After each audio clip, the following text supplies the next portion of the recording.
What's going on, everyone? This is Palooka here with the Pokemon Champions League Season 11 Power Rankings, and I have Sam with me. Yep. I'm Sam, and I'm still here. So, Sam and I have already finished recording the Generations video, and in that video, we basically treated it more like a long-form discussion, where we went back and forth and talked quite a bit about, different Pokemon, how they function within the team, and I guess suffice to say we had a lot more rambling in that video. And we thought that was good. We're keeping it. It's extremely educational, but I think we're going to take it a little bit more succinct in this video. I think the tentative plan is for Sam to give the strong critiques of the teams and for me to focus a little bit more on what I see as the positives of each team. However, we may deviate from that every once in a while, and we're just gonna have fun with it and see what results. We've ranked the teams from 16 to 1 here, and we've agreed upon these rankings for the most part. I think we will start here with number 16. Sam, do you want to start this? This is Hoobie. Ooh. Oh yeah, I feel like we've done this to Hoobie before, where I've ranked one of his teams really low, and then he does fine. So Hoobie's team is really built around the top 4 or 5 look really, really great to me. Yep. Tapu Lele is a really decent Pokemon so long as it's really not the biggest threat on the team. I think I touched on this in the Gens video, but something like a Mega Garchomp next to it's pretty cool. Kartana's neat. I think that's a really cool piece. Suicune, phenomenal Pokemon if you can be pretty patient with it. But some of the lower picks are a little bit kind of suspect to me, and I think that a lot of even with decent mons in the top 3 or top 4, it still falls a bit short to me. Avalug's good. Galar Moltres, in my opinion, not a great Pokemon.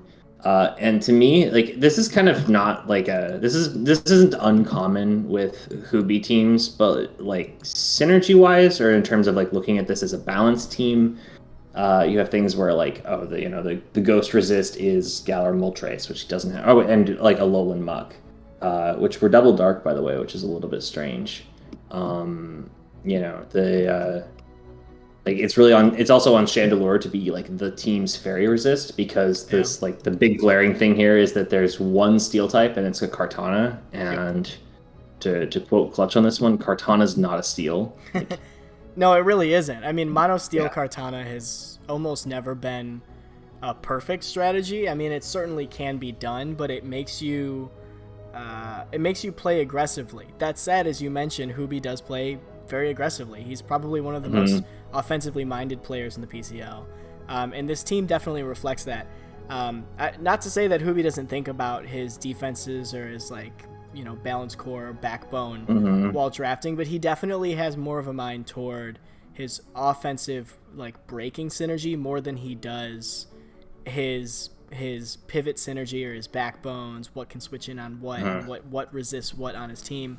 As you mentioned, Chandelure being basically the fairy check on his team, it puts Chandelure in sort of an awkward position. It doesn't want to run defensively or Spadef. It certainly can, but to support the team, it might have to, or you're going to have to offensively just pressure everything down. The thing I like about this team, though, is I think it pretty effectively uses Lele. I mean, of course, we've seen Lele and Kartana before to dodge those mock punches and things like that. I think Lele with a Scale Shot Mega Chomp is really cool. I mean, because it only takes one move to get pretty quick with Mega Chomp. And so if you've got Terrain Extender, or if you've just got the 5 turns of terrain still around, you can do pretty well with that and not have to deal with that negative defense then if you're knocking things out quick enough. You're not worried about taking a banded mock punch. Exactly. So you or an Ice Shard if you're still under that terrain, which is fantastic. Yeah, that's a really big one. Yeah. And then there's stuff I think Regieleki I would go back and forth on. I think I'm under the impression that you consider it to be not a very good mon in draft. I agree in most respects. I think there are a lot of Pokemon this gen that basically have one button that are really good. Urshifu has more than one button, but it is very much a Wicked Blow Pokemon. You look at Dracovish, which definitely does its job and has at least some things to do around it. I think some fringe cases are like Spectrier, which can be really good but requires some positioning. I think in terms of those mons, Regieleki is very much on the low end. For sure. But I guess I'll ask you just generally. Obviously, Regieleki loses momentum to ground types. Do you think this team worries about that?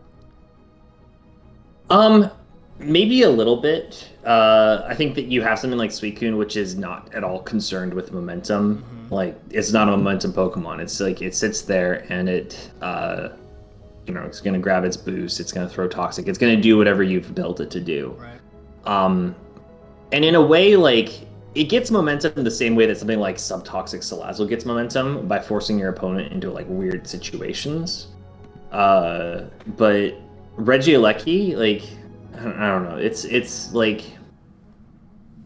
I think that the team overall is maybe not super concerned with ground types. We've got, Kartana and Chestnut. We've got like Lele and Chomp are both going to hit them very hard. Right. Like Regieleki is the thing that forces opponents to bring ground types, but also ground types are generally not something that you like curse yourself for putting on a team. Right. You typically your ground will be able to bring, like, you can get something out of bringing your ground to just about every game unless you drafted a really bad ground. Right. I think that with Regieleki, it's like the big thing there is that it's really hamstrung offensively until your opponent's ground type is gone. That's not controversial. Like, I mean, that's it's pretty obvious. Right. But and until it can spam its stab moves and like hit really hard, I think I mentioned, like, Clutch talks about this. We've talked about this before. It's basically an Electrode. Like, you're gonna set screens with it to get something out of the turn. Like, right. And at that point, like, Electrode's slower, sure, but not so much slower that it makes a difference. Right. No, I don't think it's like, I definitely I don't think it's a great agree with mon. all of that. Yeah, it's I think it's a serviceable mon, especially at 10 points. It's very threatening on the right roster. I'm not certain that this is the roster for it. Maybe. It's got spin and stuff, so the removal is nice to have, and I think Hoobi is the type of player who can do really well with it.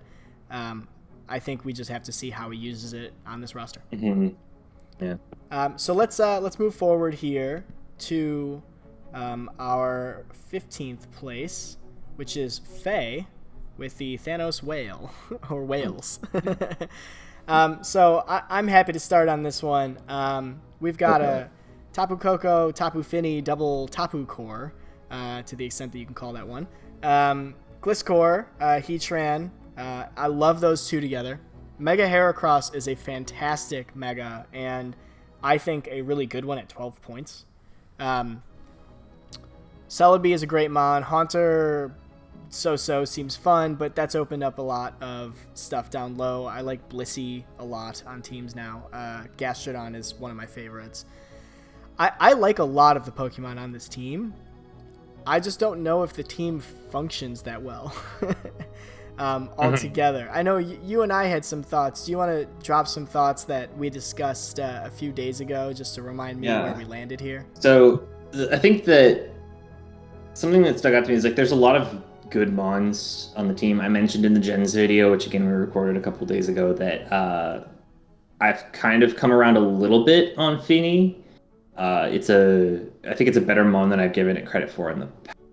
I still am not personally sure that it's something that I enjoy or prefer. Yeah, I agree. And I'm also not entirely convinced that it's always worth the top pick, but lots of other very, very good players disagree with me. So for me, the perspective that I hold on Fini is, I think it's really good for what it does. When you want to prevent status and things like that on setup sweepers, or you just generally want like the best skull switching that there is, or one of the best.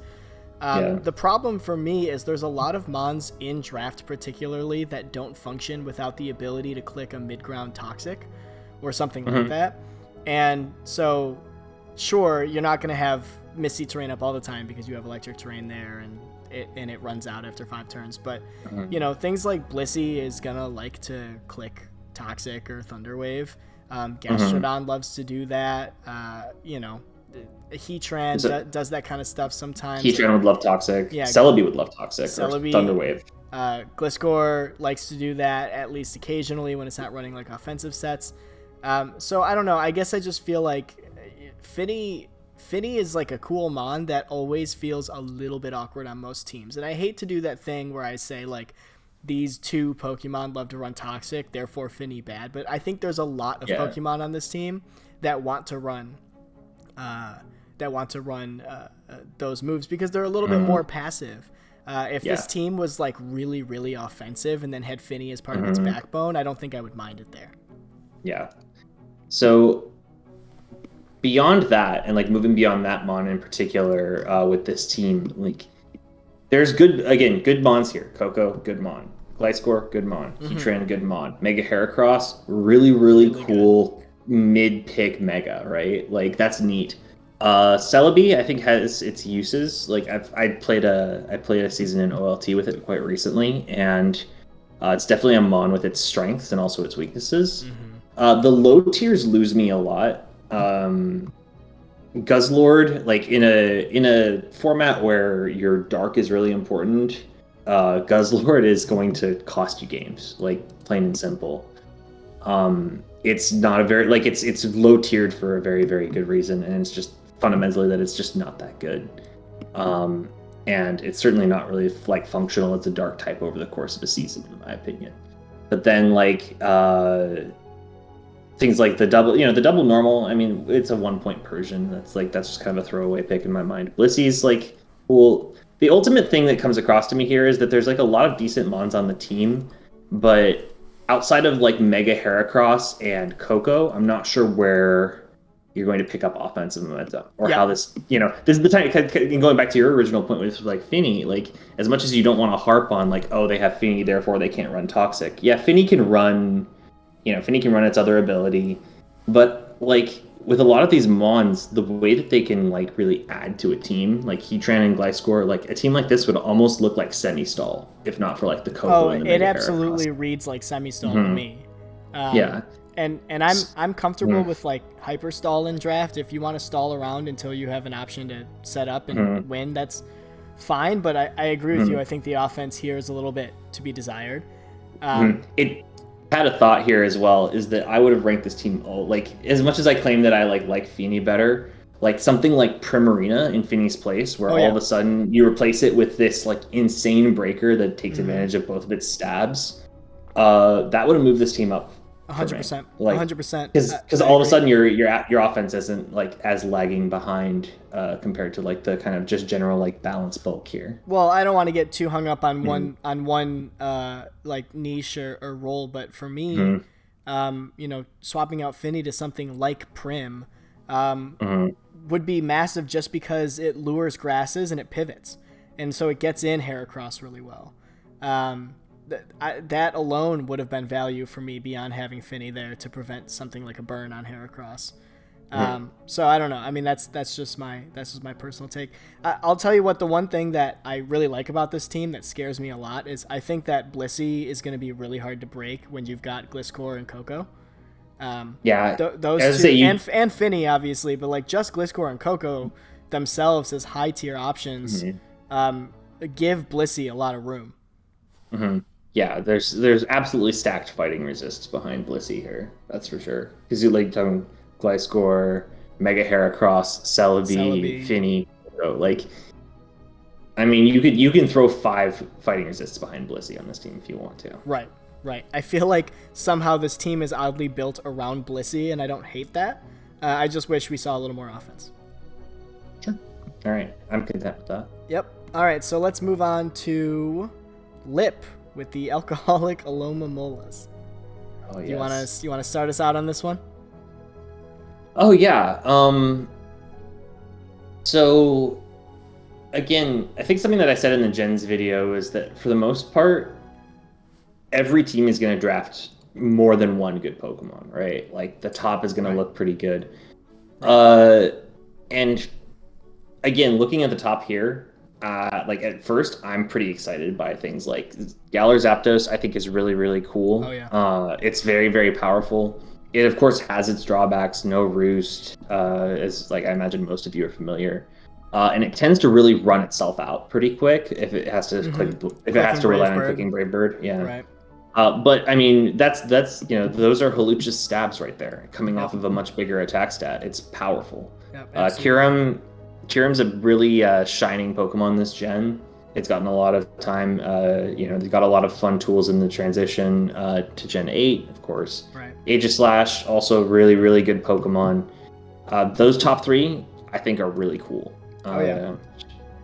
But after that, like, I kind of started to feel like the team falls apart a little bit, or at least the picks don't make as much sense to me after that. And that's not to say that they're objectively bad. It's just that to me, looking at it, like, for instance, like Marowak Alola. So we have double like ground weak ghosts, which is like, it's not a big deal that they're ground weak per se, but like, what is Marowak Alola bringing to this team that like Aegislash doesn't cover? I mean, it can set rocks, I guess, but we have a Steelix for that. Yeah, and both can pretty effectively run under Trick Room, which is the obvious back pocket option of this team with Porygon and Hatterene. Yeah, it does look like there is like an attempt to kind of set up some Trick Room threats or to get Marowak Alola under TR.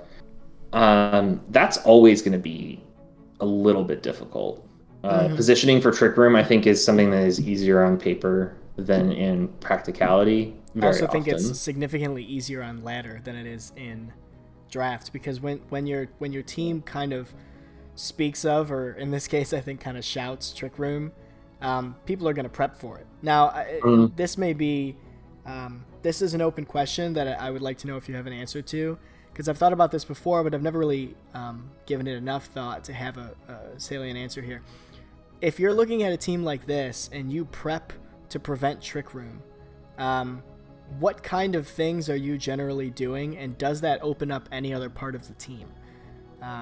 For me, it's just running Taunt for the most part, but then you see something like Hatterene, which is going to bounce that Taunt. So, normally when you see something like a back pocket niche, whether it be like a Weather or whether it be something like Trick Room, which is a little harder to position, but very devastating if you do, there's going to be counterplay, but the goal of a good roster is to have the rest of your support fight against that counterplay. So if they choose to counterplay like that, you're going to capitalize in other ways, Sure.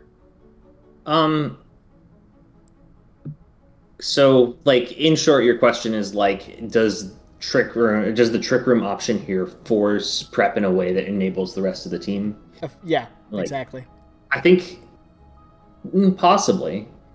I know that's like that's not exactly like a certain or hard answer. I think that's the fair answer, though. I think to me, Trick Room is always difficult to execute, and the thing that makes it harder in draft is not just that your opponent can see it coming, but that your opponent really has prepped for your threats. And I think that really like smart opponents look at Marowak Alola and say, if I don't have switch-ins to this, then what I need to do is find sacks for it in the moment. If it's there, I need to know what my least valuable thing is. I need to know what's done its job already that I can throw out and use that to position. Right. Also worth noting on this team is like with Porygon there, there's a lot of things here that enjoy having their item. Probably the least vulnerable things to knock off are going to be things like Drapion and to some degree Whimsicott. But when you have things like Marowak, when you have things like Porygon, when you have things like, Zapdos is a resist, but it's also something that would prefer to hold on to its choice scarf or whatever item it may have. Kyurem wants its boots. All of this is to say, like, I feel like the counterplay to something like this with the Trick Room option there is really just about like saying, what do I have to answer Marowak? What do I have to answer Hatterene? And then moving on with your life. Yeah, that's fair. And for some teams, that's hard. For some teams, that's easier. Well, and I guess the answer to that is, depending on the matchup, and of course Porygon is there as well, is a strong Ghost. And a strong Ghost actually doesn't open up this team that much. In fact, it kind of threatens Aegislash depending on how you build Aegislash. And so, I think there's a little bit to think about there. Maybe Porygon's going to have a field day just because people are going to feel like, man, I got to bring a Ghost against this team, otherwise I'm going to be screwed. Yeah, Okay. a strong dark kind of avoids those problems as well. Something like a Yep. knockoff dark, or even something like you can imagine like I know I'm just casually mentioning one of the best Pokemon in the format, but like Urshifu single strike here. Right. That's a tough matchup Yeah, it is. when you're looking at like double ghost, Porygon, Hatterene, and those are kind of like your backbone pieces. Agreed. So Agreed. Okay. I think that kind of covers it here. So let's move on to our next team, which is Wolf with the Akron Rubber Ducklets. yeah, So I'm happy to start here. go for it. Mega Scizor is one of my favorite mons in the draft format. I've gone back and forth on it because honestly, I feel like every time I draft a Mega Scizor, it does so much work in prep and even in the on the bench if I don't bring it for whatever reason, that it never really does a lot because people are terrified of it. But again, kind of akin to the conversation we were just having. Having a Mega Scizor that people have to prep against opens up the rest of a team really, really well because it forces certain brings that you really want. I love the top 4 here, especially. Moltres Swampert is something that I've drafted before, or a variant of Swampert like Gastro or something like that. But Moltres and Swampert being able to, Moltres wear boots and these two pivot, they cover each other perfectly. The only issue here is that they don't resist ice, and you've got a Mega Scizor. So like those 3 together are awesome, and Komao is such a strong mon that you can't dislike it. Obviously, you've got Mega Scizor and Moltres there for the fairy resists. A little bit of a flying weakness, but then that gets patched up with Nihilego at least somewhat. I think this team would have been a lot higher ranked if they had another good flying switch in, because right now strong like Hurricanes or Brave Birds, really just because I think Nihilego has less physical defense, Much less. Yeah. are going to be just devastating. And especially something that can also hit Nihilego, like something like this is like a really funny example, but something like a Pelipper that can click Hurricane or Scald. I mean, what are you going to do in that moment? You've got to offensively check it then, which is a little bit difficult with this team. I'm not the biggest fan of Galvantula in draft. Aesthetically, I love Galvantula. It's one of my favorites. Yeah, me too. I completely agree with you there. I love bug Pokemon, and to be totally honest, I have and will again draft a Galvantula because I love the mon and how it looks, and I do love how it plays. I just don't love how it plays in draft. I think that it's got a little bit of a leg up on some other electric types because it does have access to grass moves, which alleviates some of the hidden power woes. I think Sticky Web is a fine hazard, but not as overpowered as people often make it seem. But, I think the real problem here to talk about synergy with the team is it's not a flying resist. And I would like to see Galvantula or the electric slot be a flying resist. And I don't think the extra bug really does anything when you've got Mega Scizor or you turning around. Goon is amazing. And I think Goon is actually pretty good on this team as well. Moltres is a great fighting switch in. Nothing else here really cares much about fighting at all. Might have been better with a bulkier Psychic, but I understand the Zam pick at the bottom. That is some much needed speed at, 120. Meganium is serviceable. It's bulky grass. It can do things. It is a mono grass type. It is a mono grass type. Like the most you can say about it, is that. It is that. What is it, like Click Leech Seed or something? And then, the one thing I like about this team is I actually can see almost every Pokemon here like as an option to come to a match. I like to see that. And there's no mons here where I'm like, yeah, it could come like once. Other than maybe Meganium, but you're going to need that. You're going to need that when you face like Zygarde or something, and that's fine. You suck it up and you bring it. Yeah. If Wolf, for me, I think the big question is this. If Wolf can get off the ground with Zam and like do creative stuff with it and really like use it and not force it to be like a traditional Psychic type, which you're going to play really like defensively and as a pivot or switch in on fighting and stuff like that. If he can position it offensively, that's going to be a great mon for this team. Yeah, I think it's just very sensitive to that, though. Agreed. Obviously, like the Life Orb Zam sets with Magic Art are cool. The Sash sets are interesting. Like those are like common Zam techs, and like Right. knowing when to deploy those is one thing. I mean, I know that they used to get slotted on teams all the time in like fifth gen, uh, at different times in the meta, but I think that it's still like it's something that like oftentimes when you compromise on something like drafting a bulky psychic, you really do have to make up for it elsewhere. The fighting resists are like Moltres, which is decent fighting resist, but vulnerable in other ways. Yep. It's a 12-point mon for a reason and not an 18-point mon. Right. And you have something like Aromatisse, which is like Especially bulky the early.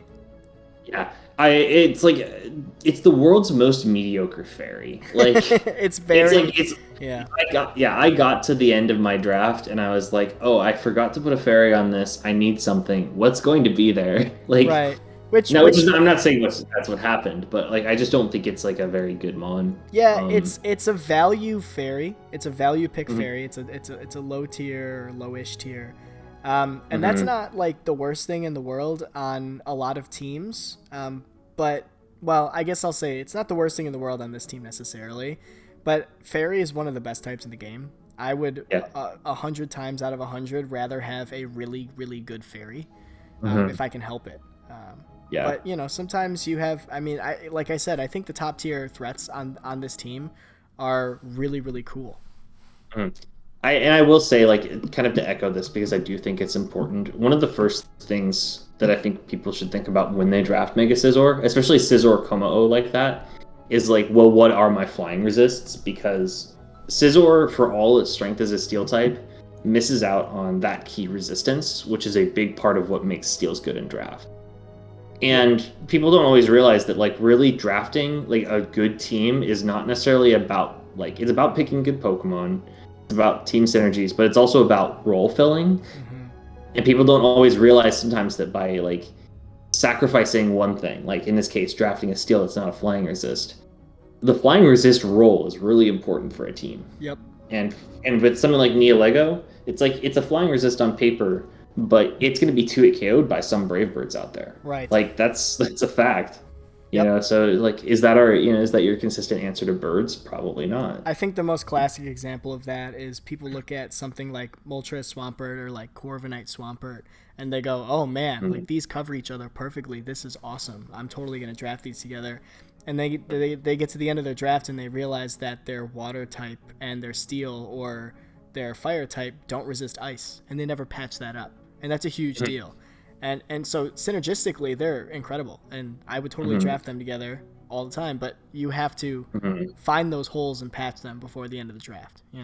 Yeah, and that's why like here's another one of those swap one mon and like see how much that moves the team up.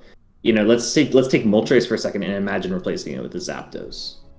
All of a sudden, holy cow! Right. Maybe rework some of the low tiers, but the top three of Scizor, Como, Zapdos, and then like add Swampert and Knee to that. All of a sudden, that looks amazing. Super, super. But Yeah, like totally agree. and it seems like we may be harping on one weakness pretty hard, but like being vulnerable to really offensively one of the most powerful offensive typings in the game is that'll make a Difficult. couple games really hard. It's difficult. Yeah, Mhm. I absolutely agree. Okay, All right, let's move forward here sounds good. to Jacrispy with Runaway Trains. Do you want to start us off on this one? I love that the acronym is RAT, Rat. but also yeah, also I love the logo, the train crashing into your team. Your team. Yeah. Oh, okay.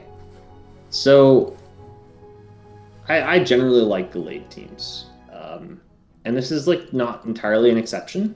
I have good things to say about this. I think Gallade Melmetal is cool. We talked about this, I think, on the Gens podcast. Or I say podcast, the Gens episode of these power This rankings. is episode 2. Yeah, episode two of two. But the thing is, Melmetal's cool, and I think people are really kind of starting to figure it out. There's kind of a big bounce in opinions where everyone thought Choice Band was broken, and then everyone thought it was just horrible, and now everyone's kind of back to thinking it's like Right. pretty good. It was like Mhm. ban Melmetal, then it was like LOL run Rocky Helmet, and now it's like, oh, Mhm. Melmetal has other options. Cool. Yeah, yeah. I think like people have realized like, oh, they're like they prepped for a Melmetal by running Rocky Helmet on like two things, and then their opponent ran protective pads, and all of a sudden their plan to beat the Mon was gone. Like Right. they were hoping it would beat itself, and then it didn't do that. Or even just like, maybe you don't run protective pads, but like the way you're using Melmetal is running like Iron Defense and sticking around a long time. Yeah, there's other options for it. But Lottie as the second psychic on the team is a little bit strange to me with Gallade. I agree. Uh, I'll tell you what, mhm. this was like a massive snipe. And I did not expect Jacrispy or anyone to take Latias. I thought it was coming back to me. And it was tough. Oof. It was real tough. I understand the point of the pick. My expectation is that maybe Jacrispy wanted Hydreigon, and that went a few picks earlier. That would have made a lot of sense Oh here. yeah, Hydra would have been nice. Hydra would have been super, super nice, and I believe 1 point, just 1 point above, or maybe the same tier, 17 or 16. But regardless, I mean, I understand getting off the ground for Melmetal. I understand, having a bulky psychic behind Lade is nice, but sorry, go ahead. You can keep going with your analysis. Yeah, I'm just again, to me, this is another team that like at some point kind of takes a little bit of a confusing nosedive in my mind. Again, me saying that I don't understand why something is picked here doesn't mean that it's bad, but 8 points is a lot to spend for a Mega. Typhlosion, that's a mascot pick. I'll accept that. And it's a good mon, like yeah, if you use it, if you use it well, it's a very good mon. I'm actually kind of inclined to agree. I've seen people tier Typhlosion really low. Oh yeah. And like I get it. Like it's kind of an opportunity cost mon. It's like, yeah, it's okay, but is it really better than other things? Yeah, but Sandslash is another thing where I'm kind of like, I think it's decent for the low tier. Articuno is something that honestly, personally, I feel like should never go on a team. Like, what, like in the case that you need a ground immunity or whatever. I don't even know what roles you can fill with Articuno really, other than that. Yeah, Articuno's like Articuno's an ice resist for people who forget it's a flying type. Yeah, and like, why is it here when we have a Mandibuzz and a Latias? You know, like that's a bit, and a Yon Mega. I forgot there's a Yon Mega. Yeah, there's 3 flying types on this team. They're just not like, other than Mandy, they're not like high tier. None of them are like, Mega is a little more offensive, but it's not really running the flying moves quite as much. Yeah, and Yon Mega is like another mon that I think is design-wise super cool. I think it's a super cool Pokemon just in general. But I don't really ever see how you can put it on a team. Like it's really, really hard. No, I agree. And like you can argue that boots make it better. Tinted Lens, broken ability. Speed boost, broken ability. But still, the lack of hidden power, that's gonna hurt it a lot. It can't beat. There are 0 steel types it beats these days. Yeah, absolutely. And it's one of those things where it's like maybe it can pressure some steel types, but you do have a Mega Gallade right there. You have a Typhlosion, which you love to use and you use very efficiently. Yeah, and you have something called a Melmetal that also pressures steels pretty hard. Like, what's going to resist the Double Iron Bash? Probably another steel. Like, that's a thing. Yeah, but I wouldn't say that Melmetal. I wouldn't say that Melmetal Yen Mega like break together necessarily. No. Yeah, I would be inclined to agree. So like, then there's little questions like, I think Bulu's there. That helps them muscle through like waters, because otherwise, without Bulu, nothing on this team is going to beat a bulky water. Right, of course. Short of like just kind of hangs out. Yeah. Like, you need to force chip on that, which, maybe you can do, but positioning-wise, it's just going to be hard between Melmetal and Gallade, Right. So, all of that said, I think it's, like, there are pieces here that are really good. I mean, obviously, Gallade's great, Melmetal's great, Mandibuzz phenomenon. I will mention, Jacrispy and I effected a trade, which will go into effect week 2, the result of which is his type Null has become a Chansey, and his Tentacruel has become my Quillfish. So, Not sure if that changes how I feel about it, but I think it's similar. I personally I really like Chansey. I know obviously Blissey is well received in this gen. You see Chansey and Blissey kind of like hovering around each other in terms of point values, and they seem to swap values a lot. Chansey's always been really annoying and pretty good. I think that it might invite knock a little bit on a double psychic team and a team with Mandy who probably wants its boots. But I still think Chansey is pretty useful as a... Chansey can teleport like Blissey, right? I'm pretty sure it can. And so, like, something like that is actually not bad for getting laid in or getting Melmetal in. So that's kind of nice. It's another pivot option. You know, Spikes are nice with a laid team. Spikes are really nice with a Melmetal team on Quillfish. So that's... I think it's a nice add. I don't think it necessarily changes the rank, but I think it's a nice add. Yeah. All right. I don't disagree. Let's move up here to Thief of Cats. This is Eve and the Akala Araquanid. So I can kick us off on this one. I actually really like this team. Zygarde, Mega Gardevoir, Cobalion, Incineroar, Vikavolt, Jellicent, Cradily. Nice Supreme Leader there. Metagross, Aerodactyl, Blastoise, and Comfey. So I do like Double Steel on a Cobalion team. Yep, I'd agree with that. I'm a big fan of that. I'm glad that she decided to do that. I think Blastoise is a very, very fun mon that I've been wanting to use. I also agree that if you want to take Blastoise, it should not be... Not that it shouldn't be your only water, but you shouldn't rely on it too much to resist things, and she's got a Jellicent. So, you know, that's nice. Comfey is a mon that I go back and forth on whether or not I like. It's an okay Pokemon, but I don't know if it's my favorite fairy, or even if it is a fairy. I have PTSD about it now. Yeah, I mean, again, this is another situation where it's like, okay, I like Comfey because you don't want Gardevoir to be like your main fairy in terms of switching it on Darks and stuff like that, but you do have a Cobalion, so I don't totally... And an Incineroar, so I guess I don't totally know why Comfey is there outside of removal.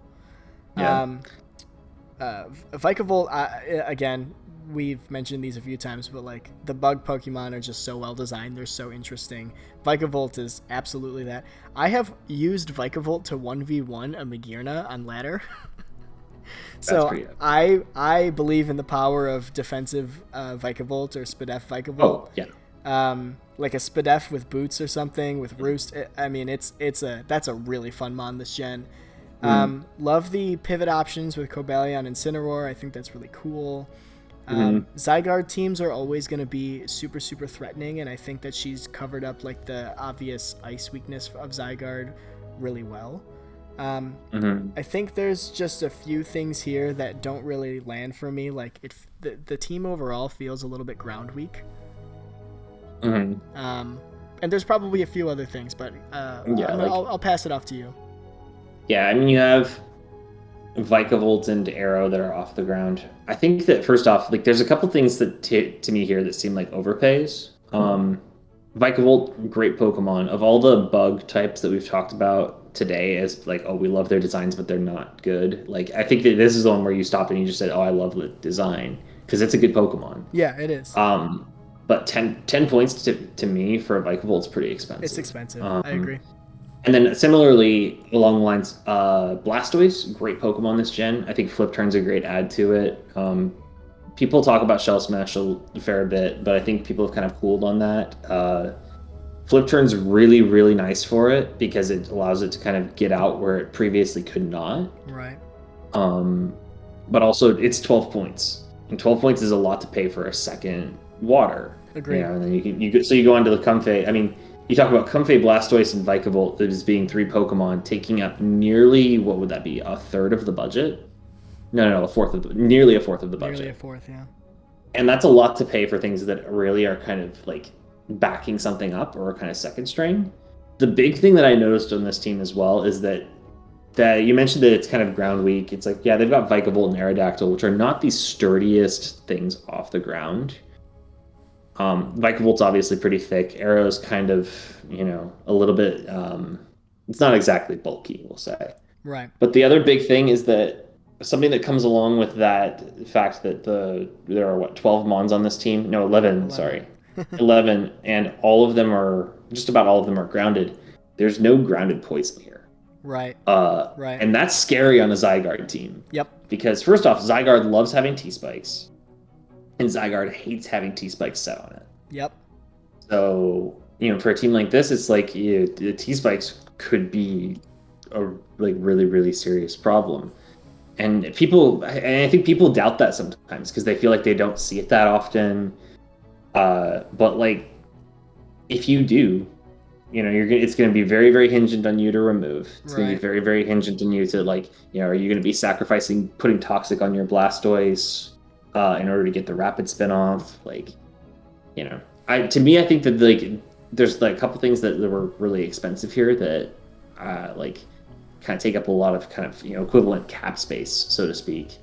But also, even just the addition of a grounded poison here would make, I think, take this a little ways further. Yep. Yeah. Because you'd love to be able to make sure that your Zygarde is not going to be toxic, because that's something that's going to be pulling in wins for you. I 100% agree with that. 100% agree with that. And I actually didn't even notice I noticed that a lot of things were grounded and that there's a relative ground weakness, but I had not thought about toxic spikes. And you're totally right. I think a lot of people underestimate the value of toxic spikes. It's one of those things where people pack it when they see a team like this, so it doesn't become an issue until it's an issue.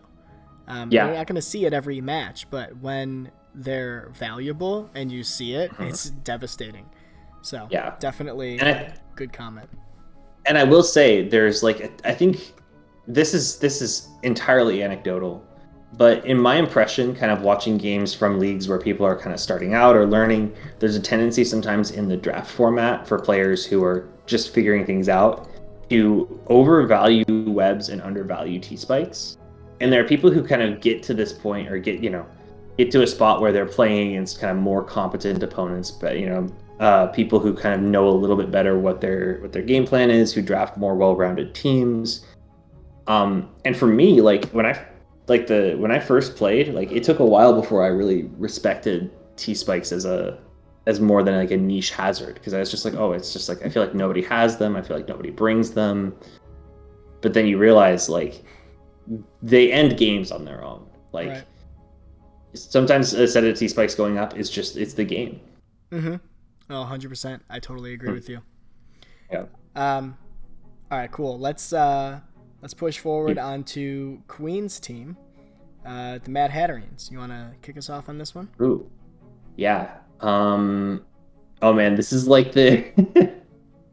it's two Mons that are just completely and utterly indicative of the state of the metagame these days. Oh yeah. It's Torn plus Slowking. Yep. Specifically Galar Slowking. We stand Galar Slowking. Oh yeah. Pretty much always. I don't know how that it's such an interesting thing, because it's so I had this discussion with somebody the other day. I don't remember if it was with you a couple weeks back or what, but the small differences in stats that make something like Galar Slowking better than Galar Slowbro. Yep. Because on paper they look kind of similar. What is it that makes one better than the other? Well, it's subtle, but it's there. Right. And Galar Slowking is just it's one of the best Pokemon that exists in the format these days. It should it should be second or third round in every draft. Totally agree. And Gren with this is cool. I think Gren's one of those Pokemon that generally makes teams better if you put you're gonna want to put another water behind it. Mm-hmm. Buzzwole, also another really great Mon this gen.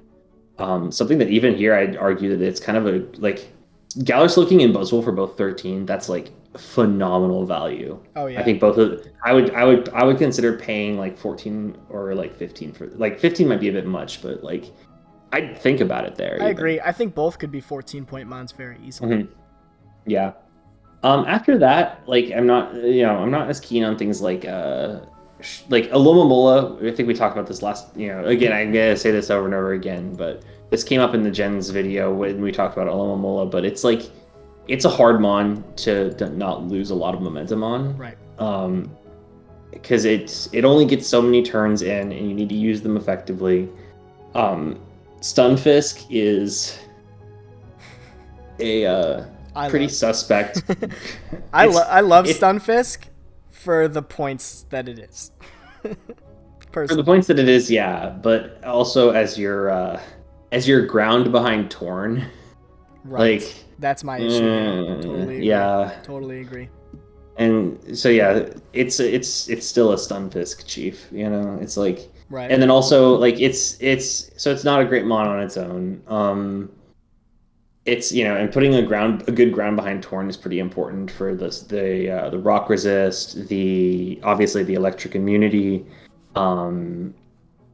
You do have you also have Shaman as a resist there, but I think that Shaman is also a mon that it was especially gimped by losing hidden power. Oh yeah. It's really Shaman's one that I don't steer away from because of the loss of hidden power, but I definitely think twice. There's other options even in the same tier like Serena I'm much more keen on. As long as I have Scald switch-ins, I'd 100 times over take a Serena over a Shaman. The only reason I generally would take a Shaman is if I'm really scared of Scald. And with an Alomomola, you're not so much. I mean, you don't love being burned, but it's better than being toxic, I guess. I suppose it's a speed tier here, but you also have Darm that's pretty close to that spot. Also, it's worth noting that I've kind of talked a little bit about the budget picks not being so great. I'm not ever really keen on Mega Altaria being the fairy. Yes, agreed. Especially this gen where lack of return really does hurt that mon. Because the previously all of its hitting power physically was coming from the fact that returns a pretty high base power move from the get-go, and then it gets boosted. Right. Not the fact that it doesn't have a sky-high attack stat. It's not super, it's not going to break things without a boost, et cetera, et cetera. Right. Yeah, I haven't even really considered Mega Alt this gen. Yeah. And it's not necessarily because it's bad now. It's just, it definitely lost some luster. I'm not entirely certain that it's a 14-point mon. It's good. But for me, the problem is the only reason I say that is because of it being your fairy. If you have another fairy, you're generally okay, I think. But the big thing that scares me with this team is obviously strong dragons are going to be an issue on lead. That's mostly because I just don't like Registeel. it's just not my mon. The other thing is strong electric types. I am not playing Queen this season, so I can use this example without any issues. But this team struggles a lot against something like a Zeraora, because before Mega Alt is Mega'd, your dragon is a flying type. This forces you basically to bring Stunfisk as your only other electric resist behind Shaman, who definitely is not going to take Plasma into Blaze Kick very well. So I don't know, and there are a good number of electric types that have coverage for grasses. That's just so that's something that's pretty important for them. So I don't know. It's just I think that she's gonna be pressured to Mega Altaria pretty quick in games, and it's by no means just a defensive Mega, but it definitely needs that typing to function the way that you build it. Yeah. It's also worth noting with the comment about being 14 points. It's interesting as well to look at this and say I think the comment across tiers is when you compare things in the same tier, it should kind of make sense that they're there together. So, but you look at Mega Altaria and then you look at Galar Slowking. One of those things is better than the other. Oh yeah, 100%. One of those things is way more valuable. Right, and it's hard to compare them 1-to-1, but you have to be able to look at just the viability raw of a mon, and Galar King is definitely more, even if Galar King was at the same point value, if they were both 14, I mean, I would call G King a high tier 14 as opposed to Mega Alt a low tier 14, you know, so that's just... something that just gets left there, yeah. I will say, I love Mega Alt. I think that it functions in a really cool way with Return. I'm excited to see how it functions without it and see what Queen can do with it. My only hope is that she gives it more than like a few games before ditching it, because I think that it's a mon that you need to learn, and if she's not used to it this gen, it's going to take some, I think, practice. I think there's a few Megas like that right now. And so, you know, I hope that she finds some creative inspiration with that mon and shows us what it can do. All right. Let's move on to the next one here. Now we are in number 9. We've got Not Weird Guy with Meloetta Idol Club. And I can start us off on this one. So, top 2 picks, awesome. Love it. Mega Aerodactyl Mew is super, super fun. That's a lot of pressure. And that's very difficult to build against in general. I mean, obviously Mew is so adaptable that you're not really building against it ever, but you know, it's a very scary top 2. Rotom Heat is good on any team. Zorood is a very, very fun grass dark that I think that people really underestimated because LOL no knock, but speed tier is great. It's a nice pivot. It's a nice, I don't know. It does a lot of things really, really well. And it has the option to switch in on Scalds if it's running like jungle healing. So that's pretty nice. Drill is, again, a great mon and usually a great add to pretty much any team. And he does have the cheeky Hippopotas sand at the bottom there. Prim is a unbelievable breaker. And I do think that something like Prim being as strong of a breaker as it is really good on this team. Miltank is nice as taking ice resist role away from Primarina, so Prim can be more offensive because Drill doesn't resist that. There is a Rotom Heat there. Maybe it opens that up a little bit too. Let's see. We've got... I love Noivern. I love Noivern's speed tier. And I think one thing that Not Weird Guy might be going for here is a little bit of like a bird spam with Hurricane Noivern and then Mega Arrow clicking... is it Dual Wing Beat that it has? I think it's Dual Wing Beat, yeah. Yeah. That's its new thing. Which is cool. I think that's super cool on this team. Weezing I love, again, that seems like usually it's a great add to pretty much any team. I mentioned the cheeky sand option there. And then I don't really know about a Alolan Sandslash. Maybe just another ice resist. But to be totally honest, like Rotom Heat Prim Miltank I think is all the ice resist that you'll ever need. Particularly because like just Rotom Heat Prim don't share a weakness to my knowledge, right? I mean, I don't think I'm missing anything there. And then Miltank kind of patches up, like gives those two the ability to run more offensive with like Nasty Plot sets or like Scarf or Smack sets on Prim. So I don't think Slash is necessary. I think that could be swapped out, especially for a 5-point mon. You can do a few things with that tier. I guess one thing that comes to mind for me here is that I'm a sucker for sand. I love Zorood on sand because, Zorood Sandstorm. The first time we built a Zorood Sandstorm team at one point for PGP, and when I made that joke to Liv, she threatened to kick me off the team. But besides that, I agree that the Alolan Sandslash pick is weird. I'd like to stay away from critiquing a 5-point last pick. Agreed. Too heavily. But the other thing is that Miltank's good. It's all right. It's a cow chief. There's Noivern. Yeah, it's also a good speed tier. The thing that kind of sticks out to me though is that we're relying on Hippopotas, the hippo, the baby hippo. Baby hippo. We're relying on baby hippo to really be a rock resist here, because you really with drill. Drill's a rock resist. Yeah, it's a great rock resist, but also you really don't want to be throwing it at things defensively. Agreed. If you're, it's not a thick Pokemon. It doesn't take hits super well. It's got the high HP, low defense kind of thing going on, and because of that, it's just not great to use to take hits. It just isn't. So this was my thing. Like immediately, if I were to swap something out on this team, I would swap out Alolan Sandslash for Girder. They're both 5 points. Girder's not my favorite mon in the world because it's a knock switch in that doesn't like knock, but it's at least a really solid rock resist.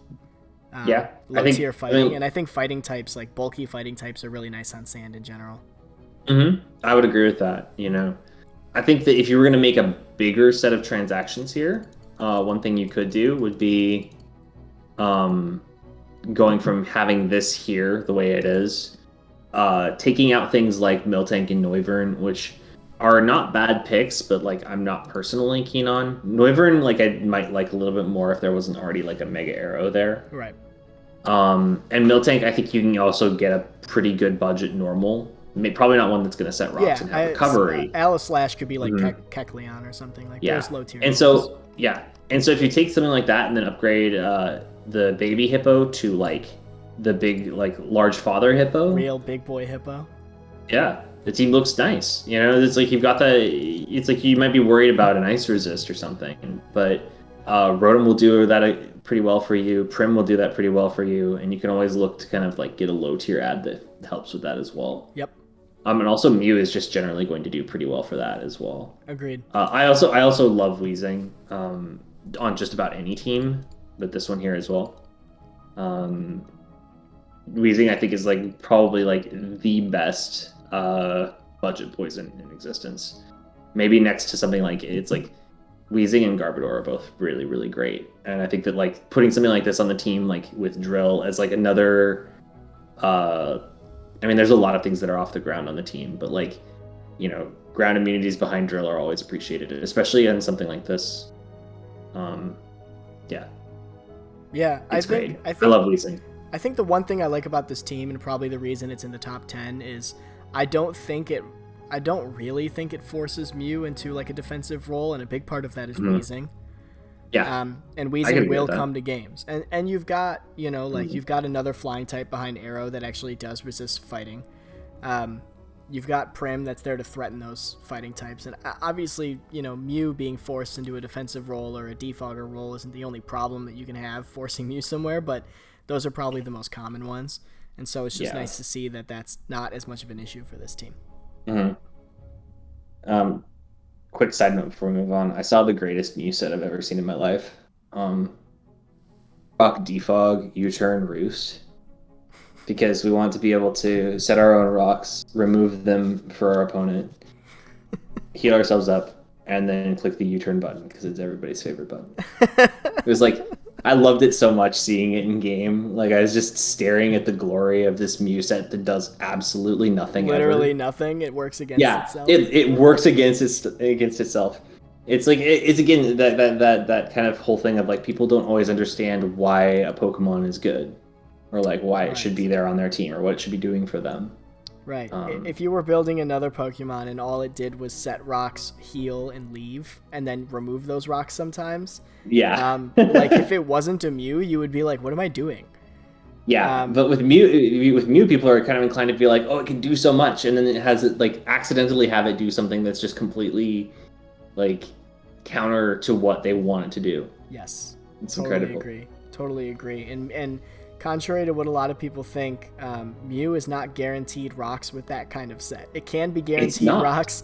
It can be guaranteed rocks if you build it right. If you build it to threaten the things that remove those rocks, or basically you just make it a Lando. It can do that, but not with that kind of set. So sometimes I think and I don't want to harp on just individual mons here. We'll see how Not Weird Guy does with Mew, but very often you see that the freedom that Mew provides actually creates some sort of like analysis paralysis in people. So it'll be interesting to see what he does with it. Yeah, I mean, I can certainly remember a number of times where like seeing a Mew on the other team, you just kind of throw your Dark type on and just hope that's enough, because like you can't possibly prep for every possible thing you can do, and you really have to like when you're prepping really hard against it, when you're really sweating, you really do have to kind of try and figure out what the best set is. Yep. And be ready for that, because it can I mean, you see people run like mono ice beam calm mind sets that win. Like this thing's insane. It's very very good. And it's really just as good as the person building, I think. Totally agree. All right, let's move on to Bagel Ghost, Brisbane Zero Auras FC. Bagel Ghost, let's go. Yeah, how about you kick us off for Ghost here? OLT Melody represent. I played Ghost this season, I think.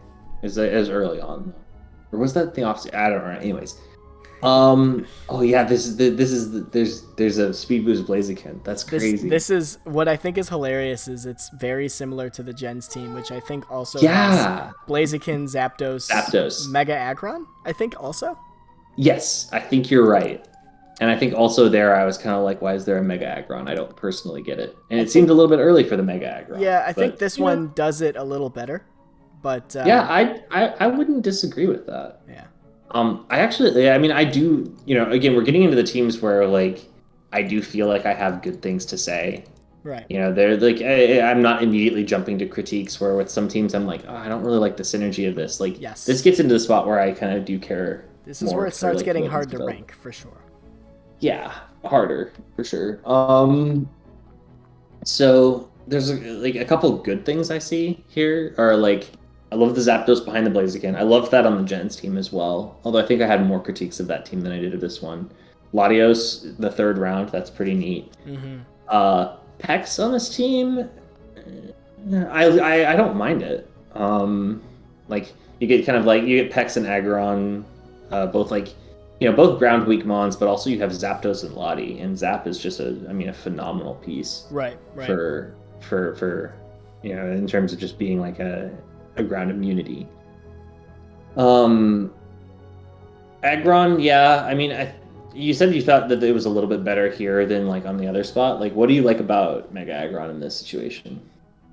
I guess my point there was not necessarily that the synergy with Mega Aggron was better on this team.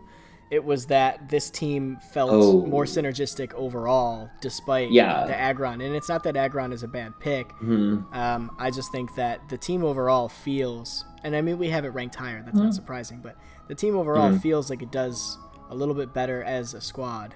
And I like Mega Aggron. I mean, they've got a Wish Passer here for it. So, like for me, when I see a Mega Aggron and don't see a Wish Passer, I get a little bit concerned. I will say that the Wish Passer is, other than a Slurpuff, I think has Wish, and I don't know how much it's going to be doing it, but is Umbreon. I don't love Umbreon as a Pokemon. I think people put it down a little more than it needs to be put down. But I also I don't love the mon, especially when Aggron is not Mega'd yet. It's a little bit it's inviting a lot of fighting types. But again, you've got those in the top 4. You've got 3 fighting resists. So yeah, 3 very good fighting resists, especially like Toxapex and Zapdos. Yeah, I mean I think that's what Aggron kind of what it comes down to is you look at like a bulky steel type does benefit a lot of stuff up top, especially when Blaziken doesn't resist rock and Zapdos is terrified of it. And you've got you've got 2 mons that really don't like switching into or being around ice moves, so you've got an Aggron and Pex there to do that together. I guess I understand the type synergy, I just don't entirely know if I understand the function. Yeah, I wouldn't entirely disagree with that. I'm personally like Umbreon's on a list of things that I'll never draft. I think it's just too much of an opportunity. Yeah. For your opponent. The only thing that Umbreon really does to the things that keep it from being passive are primarily throwing Toxic and throwing Foul Play out. And that's really what keeps it from being bait at any given moment. And those aren't really perfect options. There's a number of things that can pick up subs on that, or there are a number of things that can take advantage. And there are certain things against which it just does basically nothing. And there's most teams, you go up against an Umbreon and it's very rare that you look at it as something that's really going to pose a problem to you winning the game. Yeah. It doesn't have like there are cases where things like even like Vaporeon become kind of annoying because of their ability to come in. Water's obviously a good defensive typing. Dark is decent for some things, but water's kind of more, the bulky water role is much more central to most team compositions. But Vaporeon can come in and be really annoying. It's a very good wish passer in that sense. Umbreon has this issue where it's really kind of more thick on one side than on the other.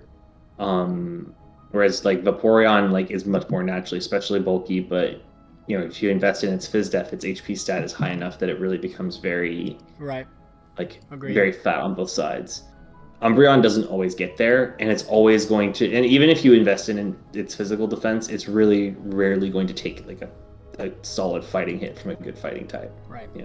And I mean, the benefit is on this team, it probably never has to. If Zapdos is... Zapdos and Toxapex have plenty of staying power to take those hits.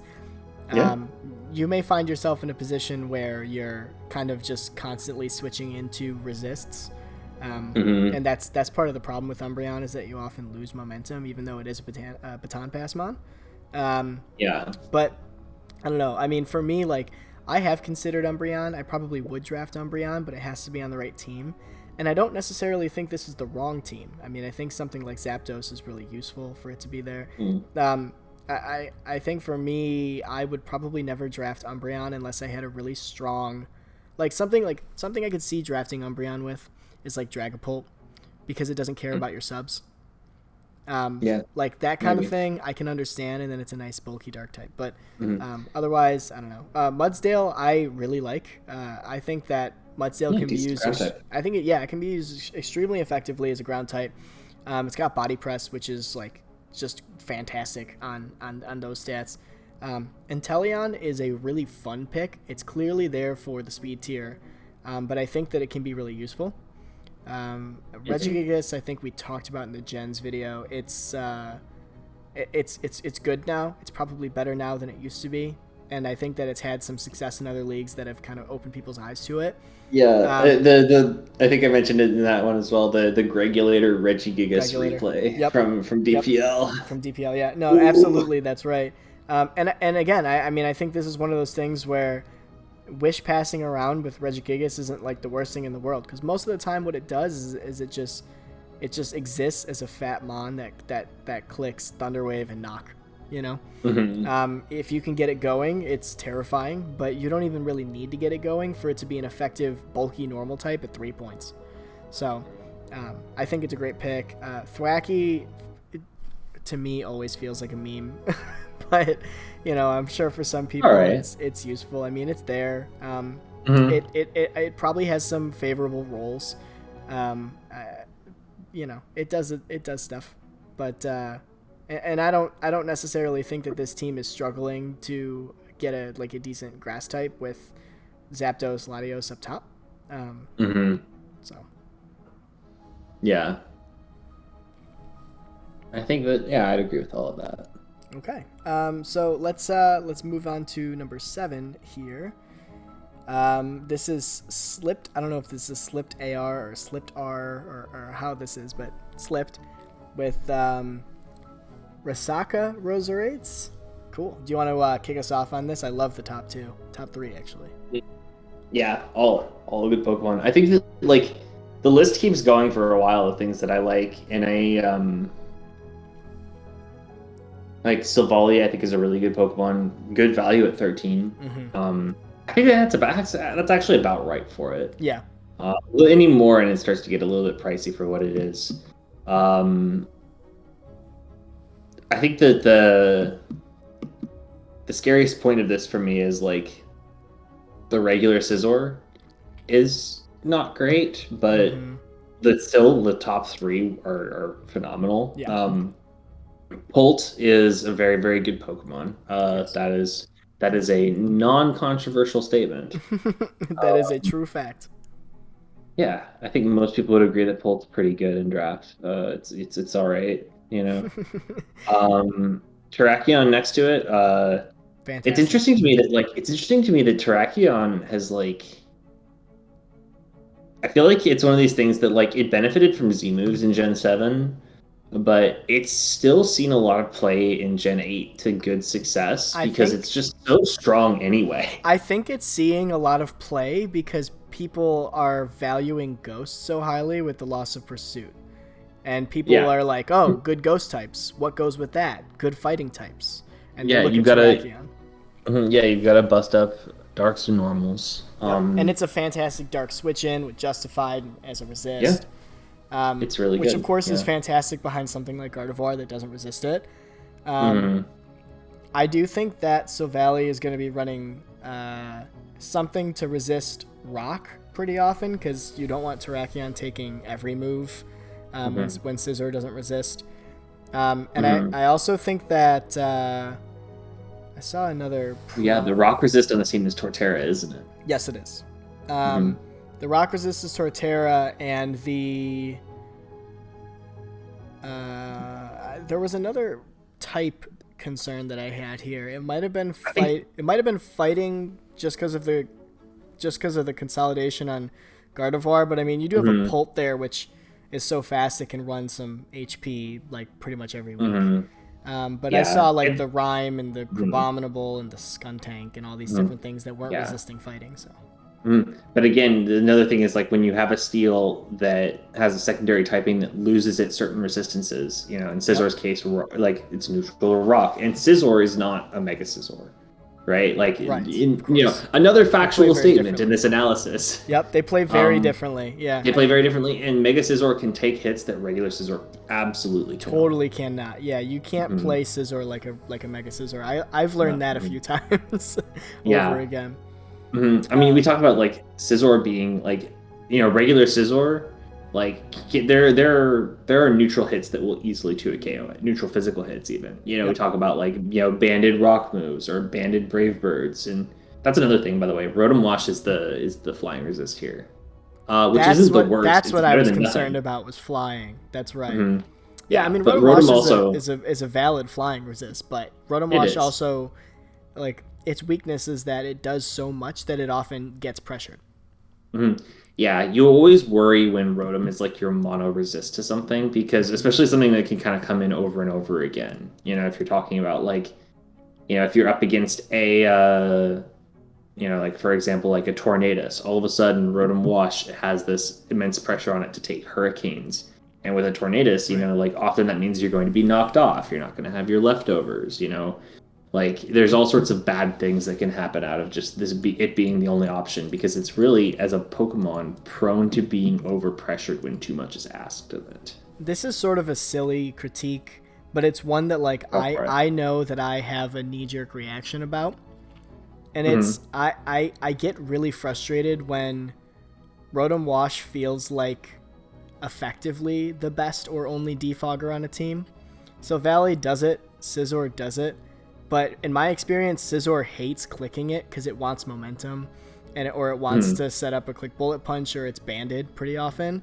And like, Silvally doesn't love to click defog. I think it can, and it's fine with doing it, but and then you've got like spin, rhyme, and stuff. But I don't know, with a Zard X, I just like wish there was one more defogger where you're like, oh yeah, they're totally getting rid of rocks. Those are gone.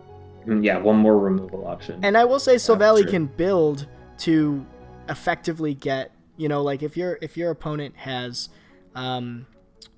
compressed typings of things that click rocks, then you can build a Silvally that will always come in and get rid of them. But, then you're dedicating your Silvally to that role. And Silvally is a 13-point mon because it has a always stab base, what is it, like 120? 120, yeah. Like, so, you don't love clicking defog. You can, it's there, but I don't know. For me, like, Rotom Wash is necessary on this team. If there wasn't a Rotom Wash for me, this would be a lot lower of a team. Agreed. And entirely. And yeah, I don't know. For me, I just feel like with the fact that Rotom seems to be the only flying resist, and then there's a lot of pressure on it otherwise, there's a lot of compression happening with Rotom. That's my concern. I will say, though, just as a final note on this team, I've been wanting to see Pult with another dragon for a while. I think that it's cool. I think that offensively it can do a lot. And seeing Pult Zard X is just terrifying I was So going to ask you what you thought of that pairing. yeah, so I personally I love it. I'm a little bit more like if it were me, I would be like Zardex Latios. I think that would be my double dragon preference. Partially because I think Pult likes hitting on the physical side like Zardex, and I would rather have a dragon that hits on the special side more often. It's kind of like when you're running bird spam or anything like that, where it's good to have brave birds and then hurricanes behind it or something like that. That's just a personal preference, but really this is such a niche thing that you don't see very often. The double dragon behind Pult or the double dragon behind Zardex, and to put them both together, I think is really cool. So we'll see how that. I would agree that. We'll see how that it's goes. certainly cool. And a good fairy resist to be fair. Like Scizor may not be good at resisting a lot of things in the way that its Mega does, but it does resist fairies pretty well. So reasonably, I mean, there are scary calcs with like something like Specs Prim, right? Like unless you really have to dump in quite a bit of investment to make sure that Scizor avoids like a 2 KO from a strong Moonblast. Right. And so, I guess I will say, to be fair, that it's his only fairy resist, depending on how you build Silvally. And like saying this is your only resist to X is like a really hard thing to say on a Silvally team. But again, I think for me the footnote on this, or the spark notes on this team, is Double Dragon is awesome, but there's a lot of pressure on Rotom-Wash and Scizor, just in general. Yeah, and actually, like looking back at it, like that does actually, like you're right. They're saying something's the only resist when there's a Silvally. There, like people will critique that, and people will say, "Well, I'm just gonna run Steel Silvally then." Like, but at the same time, like Silvally's at its best when you can, like, especially this generation with the buff. Yeah, it's like it's best when you can not have to run it that way. Yep. And moreover, like I think that the best Silvally sets this gen are actually offensive ones. Agreed. Like where you find the Flame Charge, multi-attack. Yeah. You find the one type that like my opponent's resists to this are not good. What are they going to do when they have to switch into this? Exactly.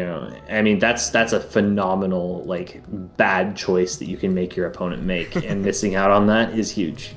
Agreed. And it's also like it's a little bit weird to kind of look at this, and that's something that I feel like I kind of missed this on the initial like analysis of this, but man, you'd love for a team like this to have better fairy resists. Agreed. Yeah. Even behind a Zard, which is neutral to fairy, like Zard struggles to break a lot of fairies. It can lure them and click Flare Blitz or something, and where there's a Zard, you'll get a kill usually. But and I guess in some ways you can say that. I mean, if you're breaking early with Zard, you're going to get rid of the fairy, and now that fairy resist is a lot less concerning. And it opens up for Pult, and like that's kind of my point of Double Dragon that breaks. But anyway, I think it's a great team. I think it's a fun team. I think it's one of those teams for me that's either going to do super, super well or it's not going to do it. So, yeah, we'll see. There's winners and losers every season. All right. Next team is me, Linkin Park Porygon. And I'll let you kick off this team. Obviously, I've made transactional changes, which kind of affects this, but overall, the sense of the team is about the same. Yep. All right. Real talk to the audience here. I only put Paluki this low because if I put him any lower, I would worry for my continued friendship. The goal was to attempt to humble this incredibly arrogant, horrible, egotistical, impossible to work with person. I don't think it worked, but we'll see. Sam, you're going off script a little bit too much here. It'd be really funny if we just cut right now, and then the rest of the power rankings were just you talking about. we could do that, but so this team changed even like after we did the initial PRs, and I kind of moved it around a little bit. Zera's sensitive to the team that it's on. I put Zera on a sand team pretty recently and had really kind of what I felt like were mixed results with it. Yeah. It's cool though. I think that there are matchups where it just domates. Oh yeah. There's matchups where you're like, I need 4 moves and I know what they are. Yeah. It's about also like having things on the team that really position well versus opposing grounds. Yep. So things, and then there are things on this team that absolutely take advantage of that. Medi's not switching in on them per se, but holy cow, nothing wants to eat a high jump kick. And I think the pairing of Zera plus Medi is insane because Medi is basically like, if you don't resist my stabs, I don't care. Right. Like you're gonna hurt. Well, and one thing you'll notice a lot that's been my experience since drafting this and kind of playing around with it is most people's bulky, like physically defensive option on their team is a ground type. It's your Hippowdon, or it's that like Mudsdale, or it's just like a random physically bulky mon. It's usually a ground type, or very often a ground type.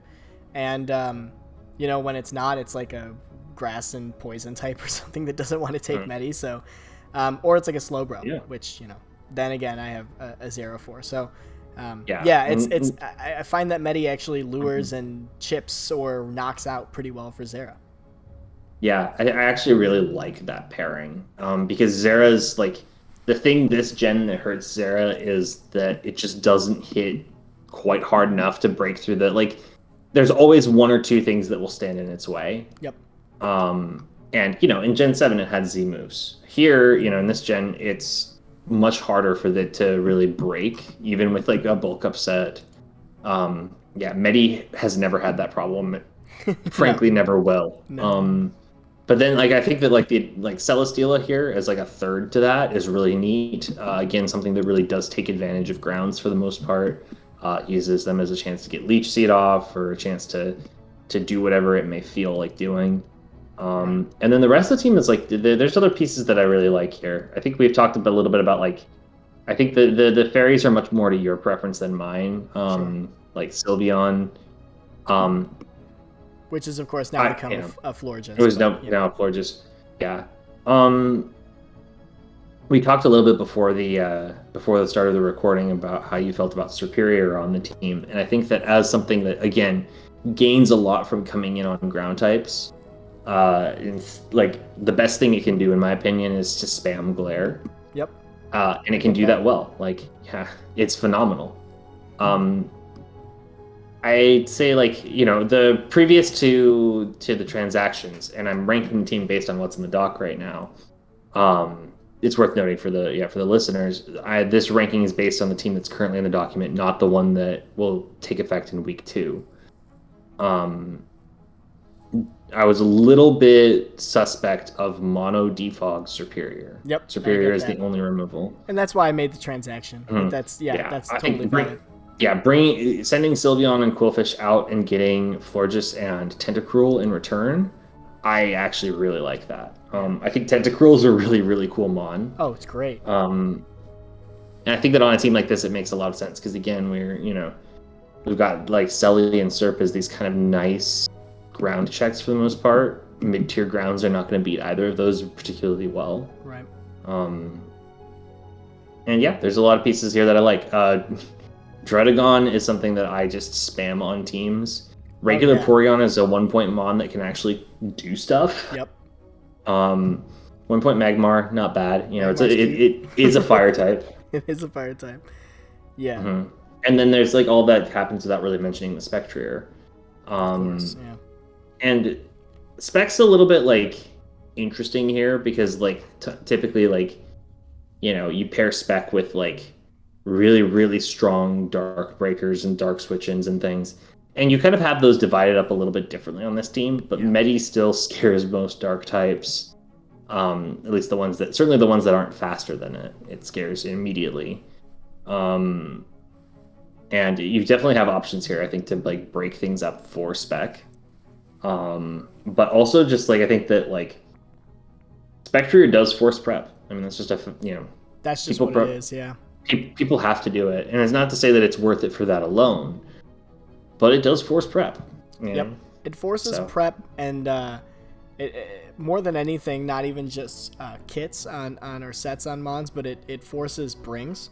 So I mean, you either have to bring your normal type or your dark type or both to a match with a Mega Medicham, and that's for me that's extreme value. I think another thing Agreed. that's great about Spec on this team is Dredagon and Superior both love to very, very easily click Glare. Yeah. And obviously Spectrier, like one of the most scary sets that you can have is Spec's Hex. Or just, spell tag Hex or something like that, so it can get Will-O-Wisp stuff. Exactly. That's extremely scary. Like those three, and what I like about this is, from my opinion, the top three, Zera, Medicham, and Celesteela, can function independently and will come to pretty much every single game and will almost always do something. I think that those three alone will not necessarily win every game, but they can definitely win games. They just pivot really well together and they open each other up really well. And then I think everything else below it is either support for those three or support for Spectrier. And, I think it does it well. I will say I prefer Sylveon over Florges, but I much prefer Tentacruel over Quillfish for my team. If I really, I will miss losing Spikes from Quillfish. I think Spikes are great. But, that added spin and the 100 speed tier, one of the things we didn't mention about this team that is very much within my playstyle is the speed tiers up top are 143 Zera, I believe it is, 130 Spec, 113 Serp, 100 Medi, 100 Tentacruel. 5 Mons are 100 or above. Yeah. Which, Tentacruel is probably going to run bulky pretty often, but still, and then Crook, I think. Still have to respect Medi, yeah. 92. Yeah, Crook is 92. So I don't know, you and that doesn't mean that the low tiers are absent. The low tiers are still pretty filled in pretty well.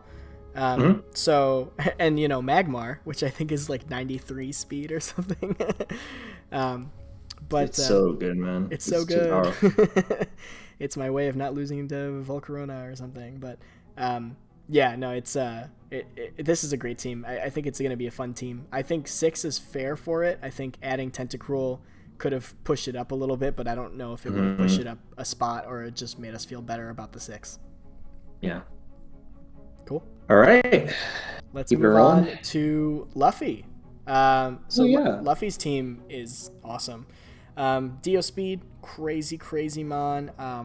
I don't fully understand why we have it unbanned. I don't fully understand why we have it at 17 and not 18.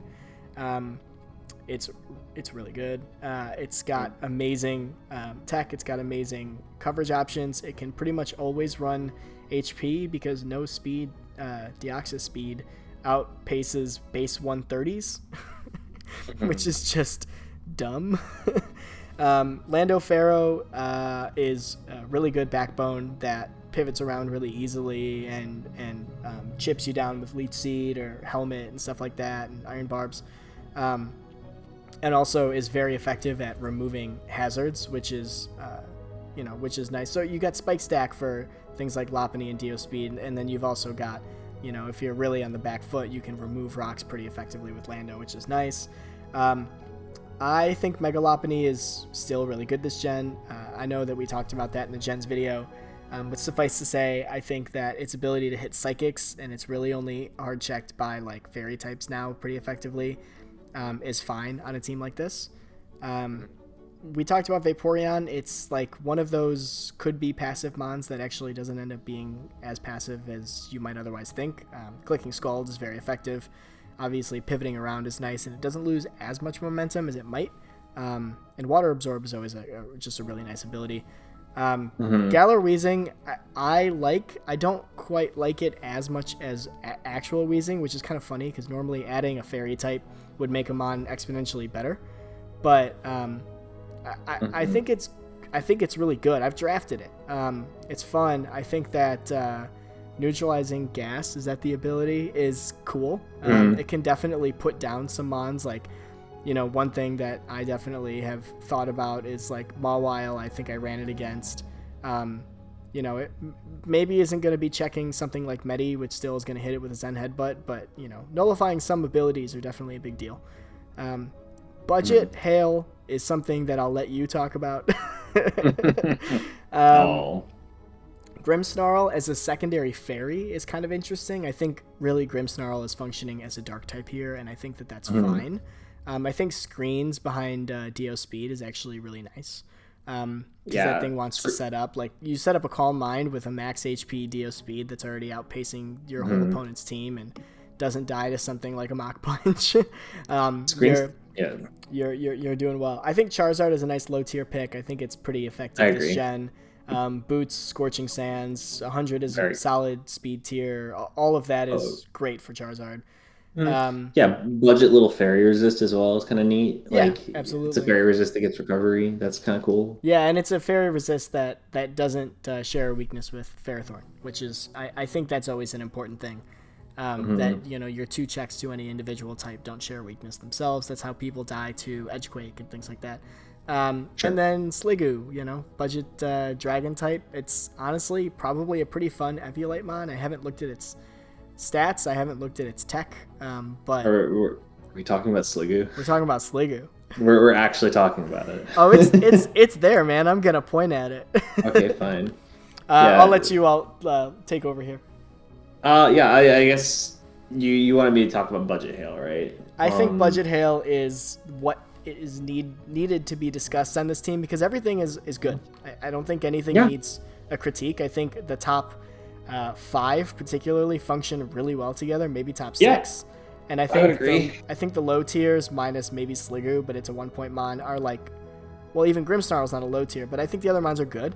I think the Hail Core is what makes this team a conversation piece. Yeah, I suppose so. I'm never sure how I feel about Budget Hail because I feel like it's we discussed this a little bit beforehand as well. Like, it's kind of as good as it can be positioned to be. Exactly. And sometimes it'll be really good.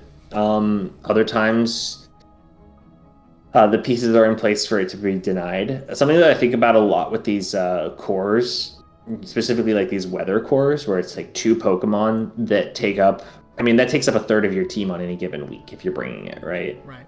Like, that limits your build quite a bit. In order to, like, Arctozolt doesn't really come without Vanillux. Like, so you're not fielding 1 Pokemon, you're fielding 2. They better both have pretty good matchups. I would argue, though, that Vanillux can come without Arctozolt and still be I would agree effective. Because, you do have Screens Grimmsnarl, so whatever. But, like, Aurora Veil or just Scarf Blizzard is just nice, Yeah. And it's one of those things where if your opponent's in the same breath, if your opponent's pretty weak to Vanillux, they're probably not feeling too great about Arctozolt either. Right. But I think that the thing that I like about this team, there was a Hail Core on another Gen's team, is that this team feels more cohesive as together to me. Things like Lando and Deoxys and Megalop and Ferrothorn, all that stuff at the top feels really good. It's not going to be reliant on the Hail Core. I believe, was it Goomba that had the Hail Core in Gens? I could be wrong. I have no idea. But regardless, I generally liked the team quite a bit. I like Grimmsnarl here more than I generally do in most places. It's interesting as a screens option, like you mentioned. Screens for Deoxys and Lando, both of those just seem insane to me. Oh, great. That's so crazy. Lando behind screens, there's just not much that's that threatening. Right. It's already so fat. It already affords itself a position to set up with just Intimidate. And now you're going to put it behind screens where it's not even your 4x effective Ice Beam is going to kill it. Right.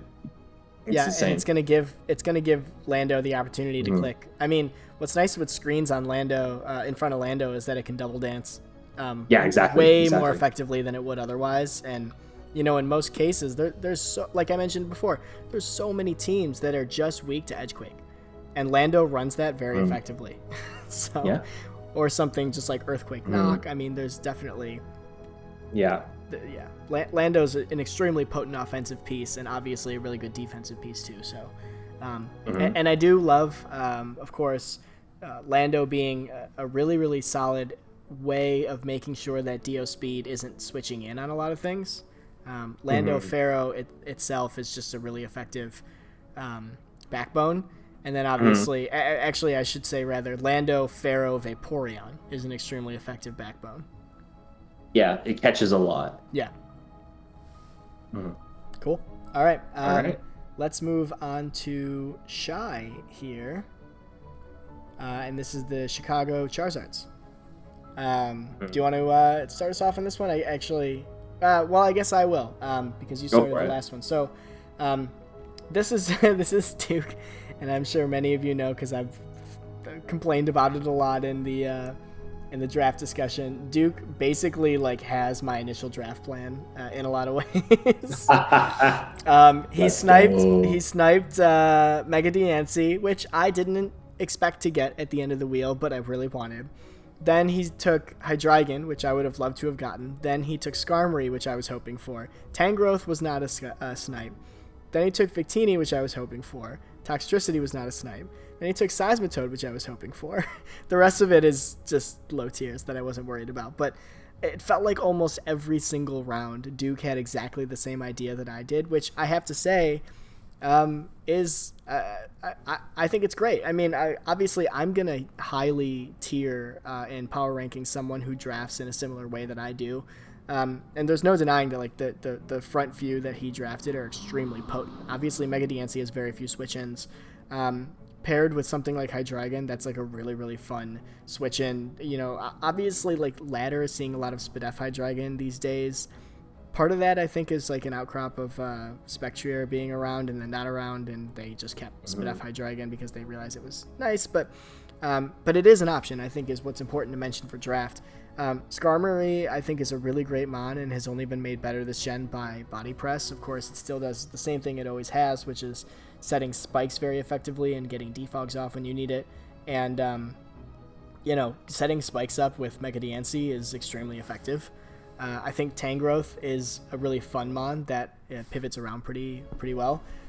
We mentioned this, I think, earlier in the video, or maybe you and I were just talking independently, but Victini seems like a really fun mon this gen. It's like boots Victini. I know that most people would say that like Victini just really loves to run its band or scarf, but I don't think that you should sleep on the opportunity of boots Victini, because the way that you generally prevent Victini from tearing apart your team is you set rocks and you force it in and out. And you know, now that option is a lot less viable. I think Toxtricity is the first pick where I was kind of scratching my head. I don't think it's a bad pick at all. I just think it's kind of a weird mon in draft.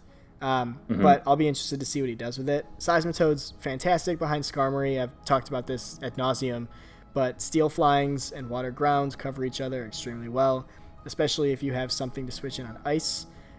The one problem I have with this team that you probably had the same problem is that its Ice resist is Victini. And so if you want to... It is indeed. If you want to, like, that goes both ways, right? Like, getting in Victini is a good thing in a lot of ways. And so you're opening the door for Victini, but you're also forcing it into more of a defensive role. And obviously, the Mythicals have 100 stats across the board, so they do have bulk just naturally. But you don't love Victini taking that kind of chip. Like, where Boots alleviates the pressure, it being the Soul Ice resist just brings that pressure back, and then some on a good predict. So, I think that like I look at the team and like I was able to discount that particular flaw just a little bit on the basis of Licky existing. Yeah, I agree. It's like a soft check. Yeah, oftentimes if you're going up against ice coverage, you're talking about something that's like going to be pretty like, you know, something that's spamming ice beams at you or blizzards or something. Right. And Licky can kind of deal with that. Yep. The question then becomes like, okay, so, you know, this is where we tab over to the schedule page and we go figure out whether or not Duke has to play the Hail Core, for instance. Right. Like, or like Blue Jay, who's I believe got Weavile. Which is definitely like that's extremely threatening to this team because it outpaces Diancie, which can't, of course, run a Scarf as a Mega, and you know, Ice plus Dark just hits the entire team. You know, he's forced to run like Mach Punch Hitmontop or something to check that, which of course, you know, I'm sure Blue Jay has options for, and then the only other option is like a bulky Seismitoad or a bulky Skarmory, which you're gonna like. That's fine, but good positioning is just going to cut right through that, and Weavile's going to win, you know? So, I mean, Skarm helps a lot in that situation, but also you're not wrong. It's like, I think that a well-played Weavile will cause problems. It will click knockoff. It will threaten a lot of things. Right. But like, I think it's a pretty good team. I think that, like, yeah, even in spots where it's like, yeah, there's only one ice resist, like, it helps to have something like, okay, Skarm can take on, like, if there was a Mamoswine, hypothetically, Skarm could deal. If there was a Kyurem, Licky can probably take it on, but, there's options. There are options. Yeah, I mean, I think overall the offensive pressure of Mega Diancie, Hydreigon, Victini is just too good to not work. Yeah, no, I think it's a really cool top couple pieces there, and like Hydreigon plus Diancie is always neat to me. I think that's always really cool. Yeah, I love those together. I will eventually get my opportunity to draft those together. Eventually. All right, let's move on. You can start us off on this one. This is Blue Jay, we were just talking about. Yeah, let me just hop to that real quick. I'm making sure that I have the right team. Is this GBT, correct? This is GBT. Yeah, the Green Bay Thwackers. Oh, I like that. I had just seen the I just seen the acronym before. I hadn't seen the logo. That's and I think the logo is, I think that's a Jace logo. Jace is a phenomenal graphic designer that's been in our league and of course runs their own league. Oh yeah. Oh, this is fun. This is you've got the Garchomp and Corviknight at the top. I've also been kind of a little bit down on Corviknight, but like Corviknight with Garchomp is a pretty common one. Oh yeah. But also things like everything that comes after that to me is like very good. This is another one of those teams, like I mentioned in the Gens PRs, that at some point we get to teams where I just don't really have big critiques looking down the list. Right. Like everything that's there, you can see it's there for a reason. It's generally good for what it does. Like, you have Corviknight and Togekiss that are both pretty good, like ground immunities to cover for the fact that you've got a Roserade that's not it's a grass, it's not a ground resist. You've got Slowking, which is just a phenomenal Pokemon this generation. Teleport is a broken thing to be able to click a lot. Yep, brainless move, that's very good. Brainless move, out of which you can bring in Weavile. Yep. Which is huge. Garchomp to set up SDs in the right position. Yep. I like the pairing of Garchomp and Weavile. Oh yeah, really Garchomp Weavile has always been a really nice combination. As long as you can patch up, as long as you can get like a stronger ice resist behind Weavile, which Slowking does very well. Arcanine too. Yes. So. Yeah, those two are really nice ice resists there. Like it's cool that like, again, going back to this whole idea that like Corviknight, maybe a decent steal. Again, I'm so on it, but like not an ice resist. And we have a Garchomp. We need ice resists to pack behind there. So going out and getting Slowking and Arcanine, really good play. Yep. In my mind, that's great. Well, pretty well built. Yeah. I don't really. Yeah. I mean, honestly, like I don't have a whole lot of negative things to say. Even like the Kecleon pick, I get that. Regirock, great budget rocker. Like you only have 2 rockers on the team, but there are 2 things that generally can manage running rocks. Garchomp is like one Rocks of the SD is always a viable set. Yeah. SD Rocks is one of its best sets. It can get away with running it quite frequently, and then Regirock will get them up as well. And you have Roserade as an option for other hazards. Getting up spikes or T-spikes. Right. Yeah. Yeah. No. All around pretty good in my opinion. So I totally agree. I was actually like talking with Blue Jay basically the whole draft and helping him make a lot of his picks and like considering stuff with him, and he had a really strong understanding of like where he wanted this team to go right away. He told me that I believe he's never used Garchomp Corviknight. I think really the only one that he's used, or that at least he told me he's used, is Arcanine. There may be others. I know he's like a really big Arcanine stan, and to me what that says, being a glue piece in this team, is that he's going to use it really effectively because he knows how to use it. I think sometimes people don't. I love the top 9.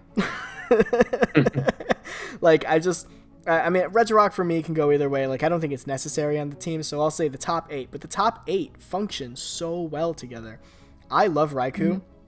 I think Raikou is awesome. It has Scald now. It's by far one of my favorite draft mons. It's probably in the top 3 for me.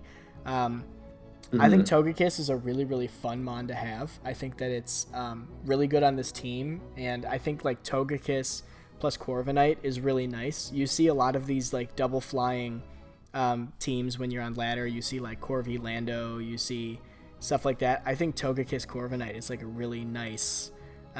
It's a nice way to have effective mid grounds basically the whole battle. I agree. I think there's a lot of stuff here that gets in Weavile for free, and Weavile is extremely effective, as we just talked about in the last breakdown. I don't know. Like you said, I really only have positive things to say about this team. I think that if I were looking at this team, there wouldn't be a lot, outside of individual Pokemon on my team that are particularly threatening finding his checks. There wouldn't be something I instantly looked at on this team and said, there's something this team isn't doing effectively and I'll abuse it. I think that it's well-rounded, and I think that given, solid play, I think that this team could be one of the best for sure in terms of record. Yeah. All right. Cool. So, all right, we got our top 2 here. Let's do it. Number 2 is Ampha with the Minnesota Twin Needles.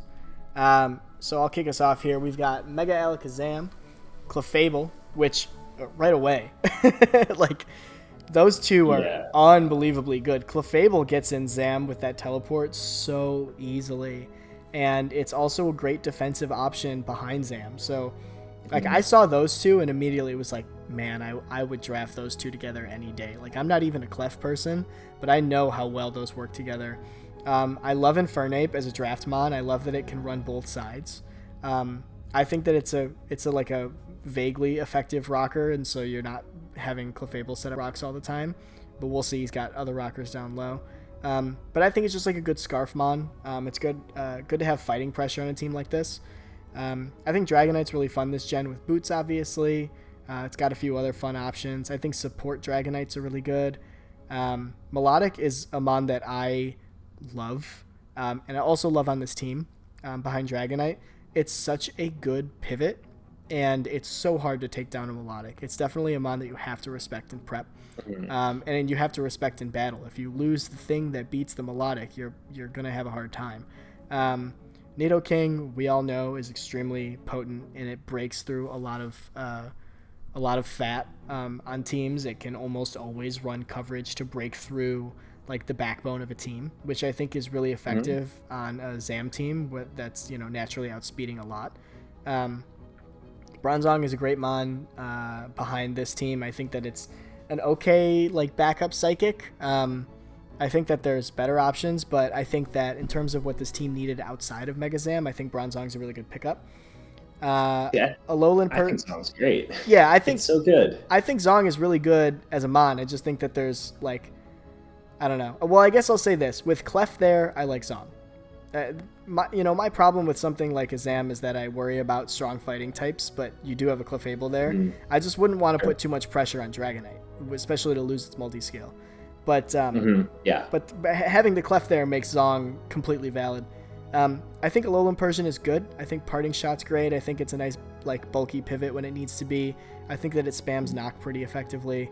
Tangle is a good budget ground, and I think that this team like enjoys having that around with Nidoking and other things. I don't know how like important it is, but again, I think that's why it's a low tier. That's why it's picked as a low tier. Raichu's a fun mon. I think that it's a good 4-point option. Slacking is the only mon in this team where I'm like, I don't really know. I think you like kind of have to respect it, but I also think there's counterplay to it, and if you get like one play right, then it's either gone or you're sacrificing damage on something else. But there's a lot of fat on this team that it can make up for, so or it can make up for that. So it's not terrible. In terms of critiques, I think Ghost Spam is a little bit concerning. Alolan Persian's not the bulkiest thing in the world on the special side, and Slacking is your other option. And then you and I discussed this, I think, a little bit before recording, but Dragonite being your only source of removal. Like, if Defog Superior was a problem for me, I don't know why Defog Dragonite's not a problem on this team, but I think the only for me, you're going to be running support Dragonite a lot, which is not that terrible. It's a really good support mon, but you don't necessarily want it to be your support mon. The only sort of alleviation to that is, before Mega, Zam doesn't care about rocks on Magic Card sets. Obviously, Clef doesn't care on the right set. Nape is not weak to it. Like, the only thing that's really weak to rocks here is Dragonite, which is probably going to be running boots regardless of whether it's offensive or support. So you're not like exceptionally scared. Plus, you're not scared of T-Spikes because Nidoking's probably coming every match. So it's not like the worst thing in the world to have a single Defogger in Dragonite. I just don't like that it's Dragonite. I mean, neither do I. To be honest, that's something that I missed on the first pass of this team. Because to me, I still think that the pieces here are just very, very good and just generally very well assembled. Yes, agreed. I would tend to agree that when you brought that up earlier, I was like, oh yeah, that's actually kind of a problem. Not having removal is generally having bad removal. People good opponents will stack you on that, and will make you pay for it. That's for sure. Mm-hmm. I think probably the reason that I harped on it for your team was because we had discussions and PMs beforehand about. And how so you were aware of the problem. I was much more, yeah. Whereas with this team, I mean, again, going through with the rankings here, it was to me, I think that this is still very, very solid, even without. 100%. And it's removal's hard, but also, I think you could make the argument that the thing that's punished most by having rocks up would be something like Melodic, especially if it's running a Flame Orb set. Yeah, I mentioned that before recording, I believe. Yeah, exactly. That's exactly the problem for me. Yeah, taking, because all of a sudden, switching in off of you're taking 12 plus 6 rather than 12 minus 6, and that's a pretty big swing. Right. So. Yep. No, I mean, I think this is an extremely potent team. I think it's honestly, I think that it can be ranked this high just on Mega Zam Clef alone, but that's a personal thing. I just think that those two together are going to make anything below it that's serviceable really good. Mm-hmm. I think that's what it comes down to. Yeah, and to me, if this were a situation where you give me the top 7 mons, give me the top 8 mons, this is really, really well put together in my mind. You managed to get some things that kind of free up Zam a little bit to do Zam things, and that's a really potent Pokemon. That thing is really good. And then also to put you were mentioning earlier, to put something next to like Nidoking next to it, it just has a lot of oomph to it, has a lot of coverage. I think it's just I really do think it's quite good. And missing the removal. I could certainly knock it a little bit more for that. Maybe it's a little bit high here, but I still think it's got pieces to justify it. Yeah, I mean, no one said our PRs were gospel. I mean, I think what it comes down to is this team is, for me, it's top 5 regardless, especially considering, we've talked about a lot, Gen 8 doesn't really require removal nearly as much as Gen 7. So there's still that. All right, so let's move on to our number 1 team, which is PZZ with the Seattle Sharpedos. And you know what I noticed? Was a Seattle team number 1 in gens as well, or am I wrong about that? Wasn't it SEA? It could be. I'm trying to remember. You say that, and I'm trying to remember now. Because I remember saying oh man, it's weird seeing an SEA team that's not yours. Yeah, no, it totally is. You're right. I'm looking back at it now. Yeah. All right. Well, Seattle killed it. Apparently. On both sides. So go ahead and start on this one. The first thing I'll say is I'm going to take credit for the majority of this team because Mega Mawile, Rillaboom, Nidoqueen was my team last season. Okay. Yeah. Maybe it's so. It's PZZ's far better drafter. He's not taking any notes from me. Yeah, I mean, I've been around PZZ in other format, or not other formats, but in other drafts quite a bit. And I don't know, there've been some of his drafts that personally I've kind of looked at and been huh, I'm not really. Maybe it works for him, but I wouldn't play it. To me, this is I look at this and I'm like, man, this is like just the standard like all around good stuff, like Oh yeah. top to bottom. Like you talk about getting Urshifu, because Yeah, and this is the Urshifu's you know broken, of course. yeah the broken one, not the not the Aquaman one. Right. Um, and then you casually put like Mega Mawile next to that. That's super cool. Right. Rillaboom again, another great Pokemon. Uh, you get hit at the very end with like there's a Thundurus at the end to Yeah, kind yeah. of That Thundurus is just hiding underneath the Wailord very unassumingly. yeah, because again, as we've kind of harped a little bit here and there on people for like not having the greatest of flying resists, and Thundurus helps to like offensively patch that up. Yes. Along with things like, I mean, Slowbro and Nidoqueen will be able to take hits from, like things like Brave Birds and like neutral coverage, whatnot, pretty comfortably.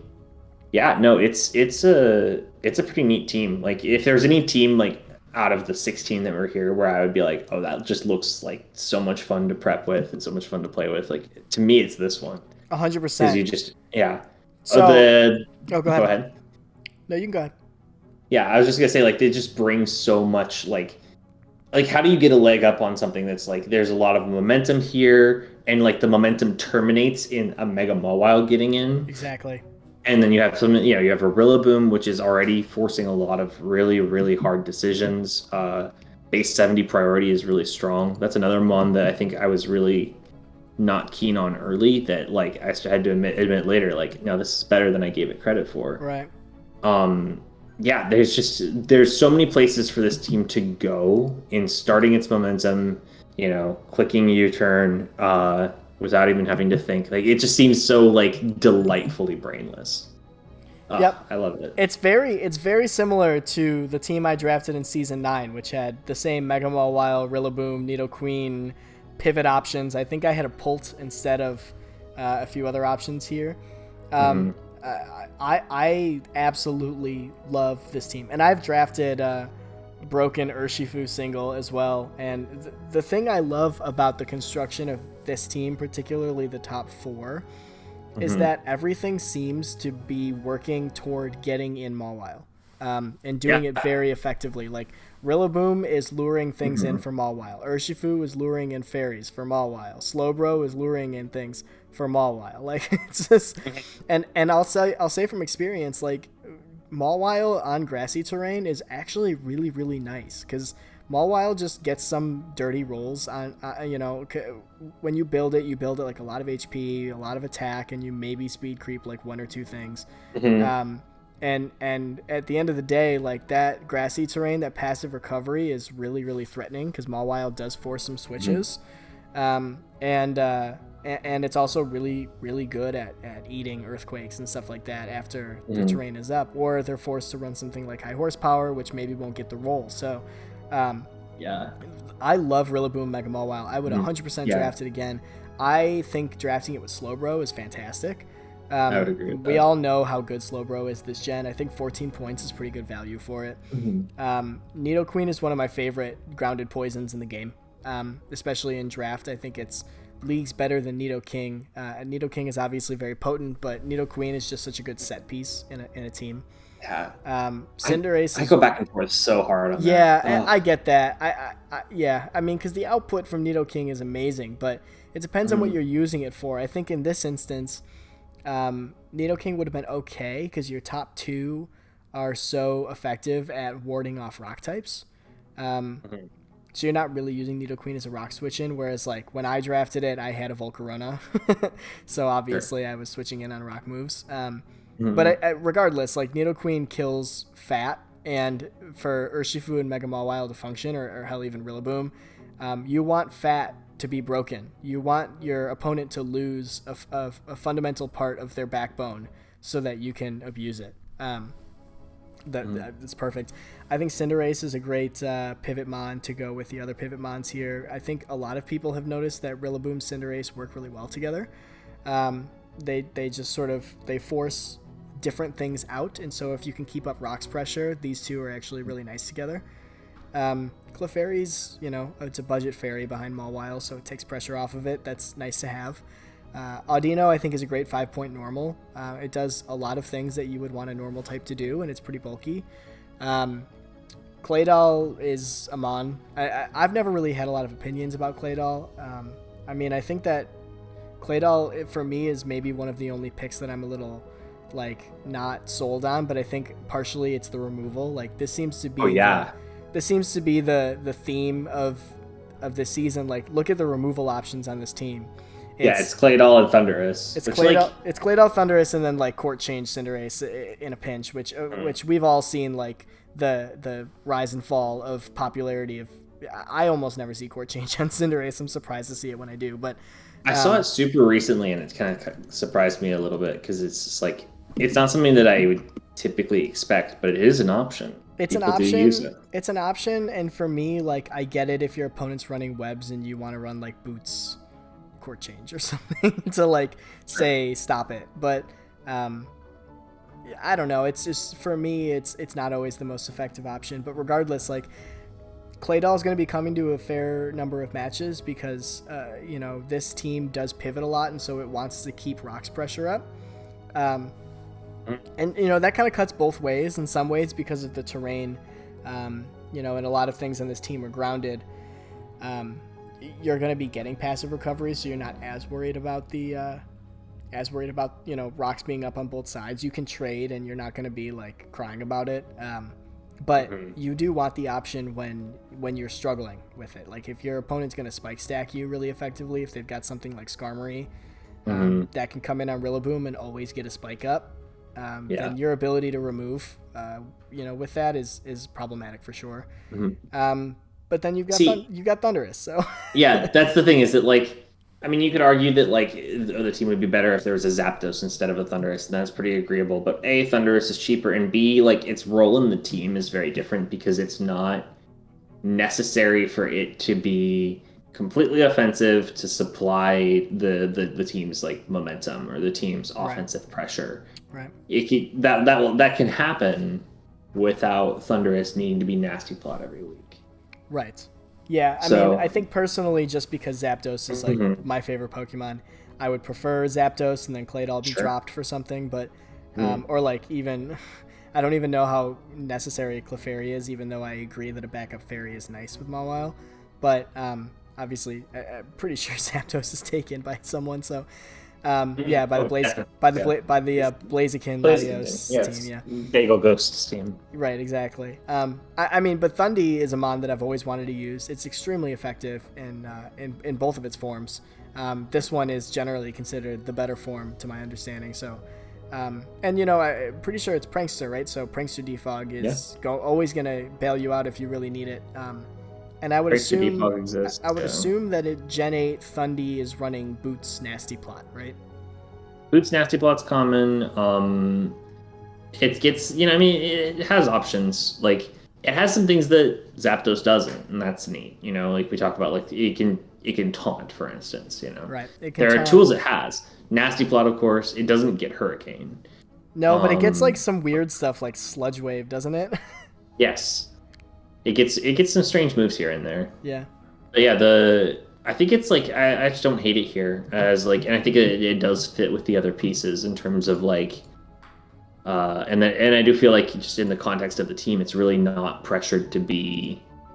It's not like the team lacks for offensive output, and in that sense, like the Thundurus it's freed up to do things like taunt or defog or be kind of more of a momentum piece, doing things like, you mentioned Skarmory getting up spikes. Like Thundurus is going to be really good at denying that. I think at the end of the day, a good way to cap off this analysis as we hit 2 hours here is the same as Jen's, is the most effective way to draft. And by the way, we'll remind everyone here and maybe in a moment, PRs they're not gospel. They're not any indication of how you're going to do in the season. They're just our perspectives on what generally does well Obviously, for those things to do well, you have to be a good prepper, you have to be a good battler, and there are teams that we might think don't do well that actually do exceptionally well because the coach understands them, or because you prep really well, or because you battle really well. So, but for me, in terms of this being, like, the reason this is number one, and I would put it number one as well, is the way that I think PZZ drafted this team is that he looked at the tiers every time it came to him, and he basically said, what should I have never in a million years gotten in this round? I mean, he took Urshifu single. Round 2, he said, Mega Mawile shouldn't be there. Round 3, he said, why is Rillaboom still there? Round 4, he said, why is Slowbro still there? And I think it kind of just kept going. Like, and I even think we saw PZZ say that in draft discussion where he said, like, how on earth did I get this? And I thought the same thing last round, and I thought the same thing the round before that. Like, why is Urshifu falling to me? Why is Mega Mawile falling to me? Why is Rillaboom there? And that's the most effective way to draft if you're comfortable with putting together a strong team. And you know, anyone watching or listening to this, you know that, like, when we look at these teams, the first thing we say is, oh, I love the top 5. I love the top 6. I love the top 4. And so if you can put together a very functional top few and then support below it with, you know, strong pieces, which PZZ definitely did here, especially allowing Thundurus to drop to the last round because he knew that no one else was going to have the points or the need to pick that up, which is very smart drafting. You're going to end up with a number 1 team in PRs, with a busted team that's probably going to be really brainless in prep and really brainless in battling, and you're going to do well. Or at the very least, you're going to force your opponent to play aggressively to win. So, I love this team. Mm-hmm. Yeah, and again, going back to the last... For the final time here, going back to the Gens episode, there was definitely a moment where I made a comment about, like, there should never be a round 2 Garchomp here, like, because at some point somebody needs to just, like, at some points you need to just throw out the draft plan and pick the best thing available. Like, there's a lot of us here who, like, we're kind of, not to say we're, like, above anything, but more like, I don't draft plan, you know? To me, it's like, what's available at the position? Let's build something with that to make the best team possible. And it's counterintuitive, the idea that, like, maybe somehow not actually planning things out may lead to a better result. But sometimes, it's one side or the other. So I think people know me very well as someone who does draft plan, but there's a difference between drafting a singular plan and planning for, like, a few backups if you get sniped, and inevitably taking several of those backups that result in a pretty subpar team that doesn't have as much synergy as you would have liked, and planning 60 different drafts so that when it gets to you, you have some idea of what you want to pick. You know, I plan before the draft extensively, and I plan during the draft even more. And really what it comes down to is, you know, you have to find your comfort, but you really have to adapt as the draft goes. And I think the reason PZZ got the first slot here in PRs is because he adapted the entire draft. Yeah.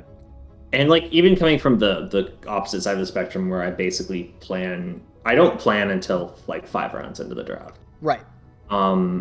The more important thing to me is understanding when your number's called, when your rolls up, when your picks up, like, what roles am I trying to fill here? You know, again, going back to this whole thing of, I think that people draft kind of, like, people talk about cores and don't always realize that, like, the underlying thing that makes a core work is filling a role. Right. And so if you can get something that isn't exactly, like, you know, like, that's why there's people who have, like, I cringe when they refer to whatever they have as, like, a fairy dark steel, or what's dragon fairy steel, and it's like, no, your things aren't filling roles that they need to. They don't really support each other. They don't really support the team. Your Haxorus Whimsicott Excavalier is not a dragon fairy steel core. Yeah, that'd be a big example, but, like, I think that, like, it's just something that, like, has been emphasized to me lately, just, like, talking about drafts with people who are a lot better than me, is realizing that, like, the most important thing is that roles are filled for a team. Yep. You know, if the team has kind of just a moderately okay steal, maybe that works for them. Maybe that's still a top team because the role's filled. You know, did they sacrifice on, like, Did they get a subpar fairy where, well, maybe they have a Galar Slowking that like patches that up massively. Right. You know, like things like that. Right. So. Absolutely. All right. Absolutely agree. Well, just to round us out here, I mean, I think everyone did exceptionally well in this draft. I think there's definitely some transactions that can be made to make some teams better, but I think overall everyone has a team that seems to me like it fits their play style or could fit their play style. And like I mentioned, like, you know, a lot of these drafts are really hard to rank, and you even heard us say a few times like, oh, we missed that when we were taking a look at the team the first time. So obviously these rankings are subject to change, and they're subject to interpretation. And also just not perfect at all. Yeah, I mean, that's what it comes down to. But, you know, our hope in this video is that you all enjoy the sort of off-the-cuff analysis, the, you know, some educational aspects for those of you who are relatively new to draft. Or, you know, you got an opportunity to hear a little bit about your team and see what a critique might be from someone who, you know, or some people who have drafted quite a bit and played quite a bit. All right. All right. All right. Well, I will close out this video. You know, like and subscribe, hit that bell. Oh my gosh. Like the PCL channel is that active. Let us know how we did. And as we mentioned in the Gens video, if you have any complaints, you can direct those to Clutch in DM. Yep, true.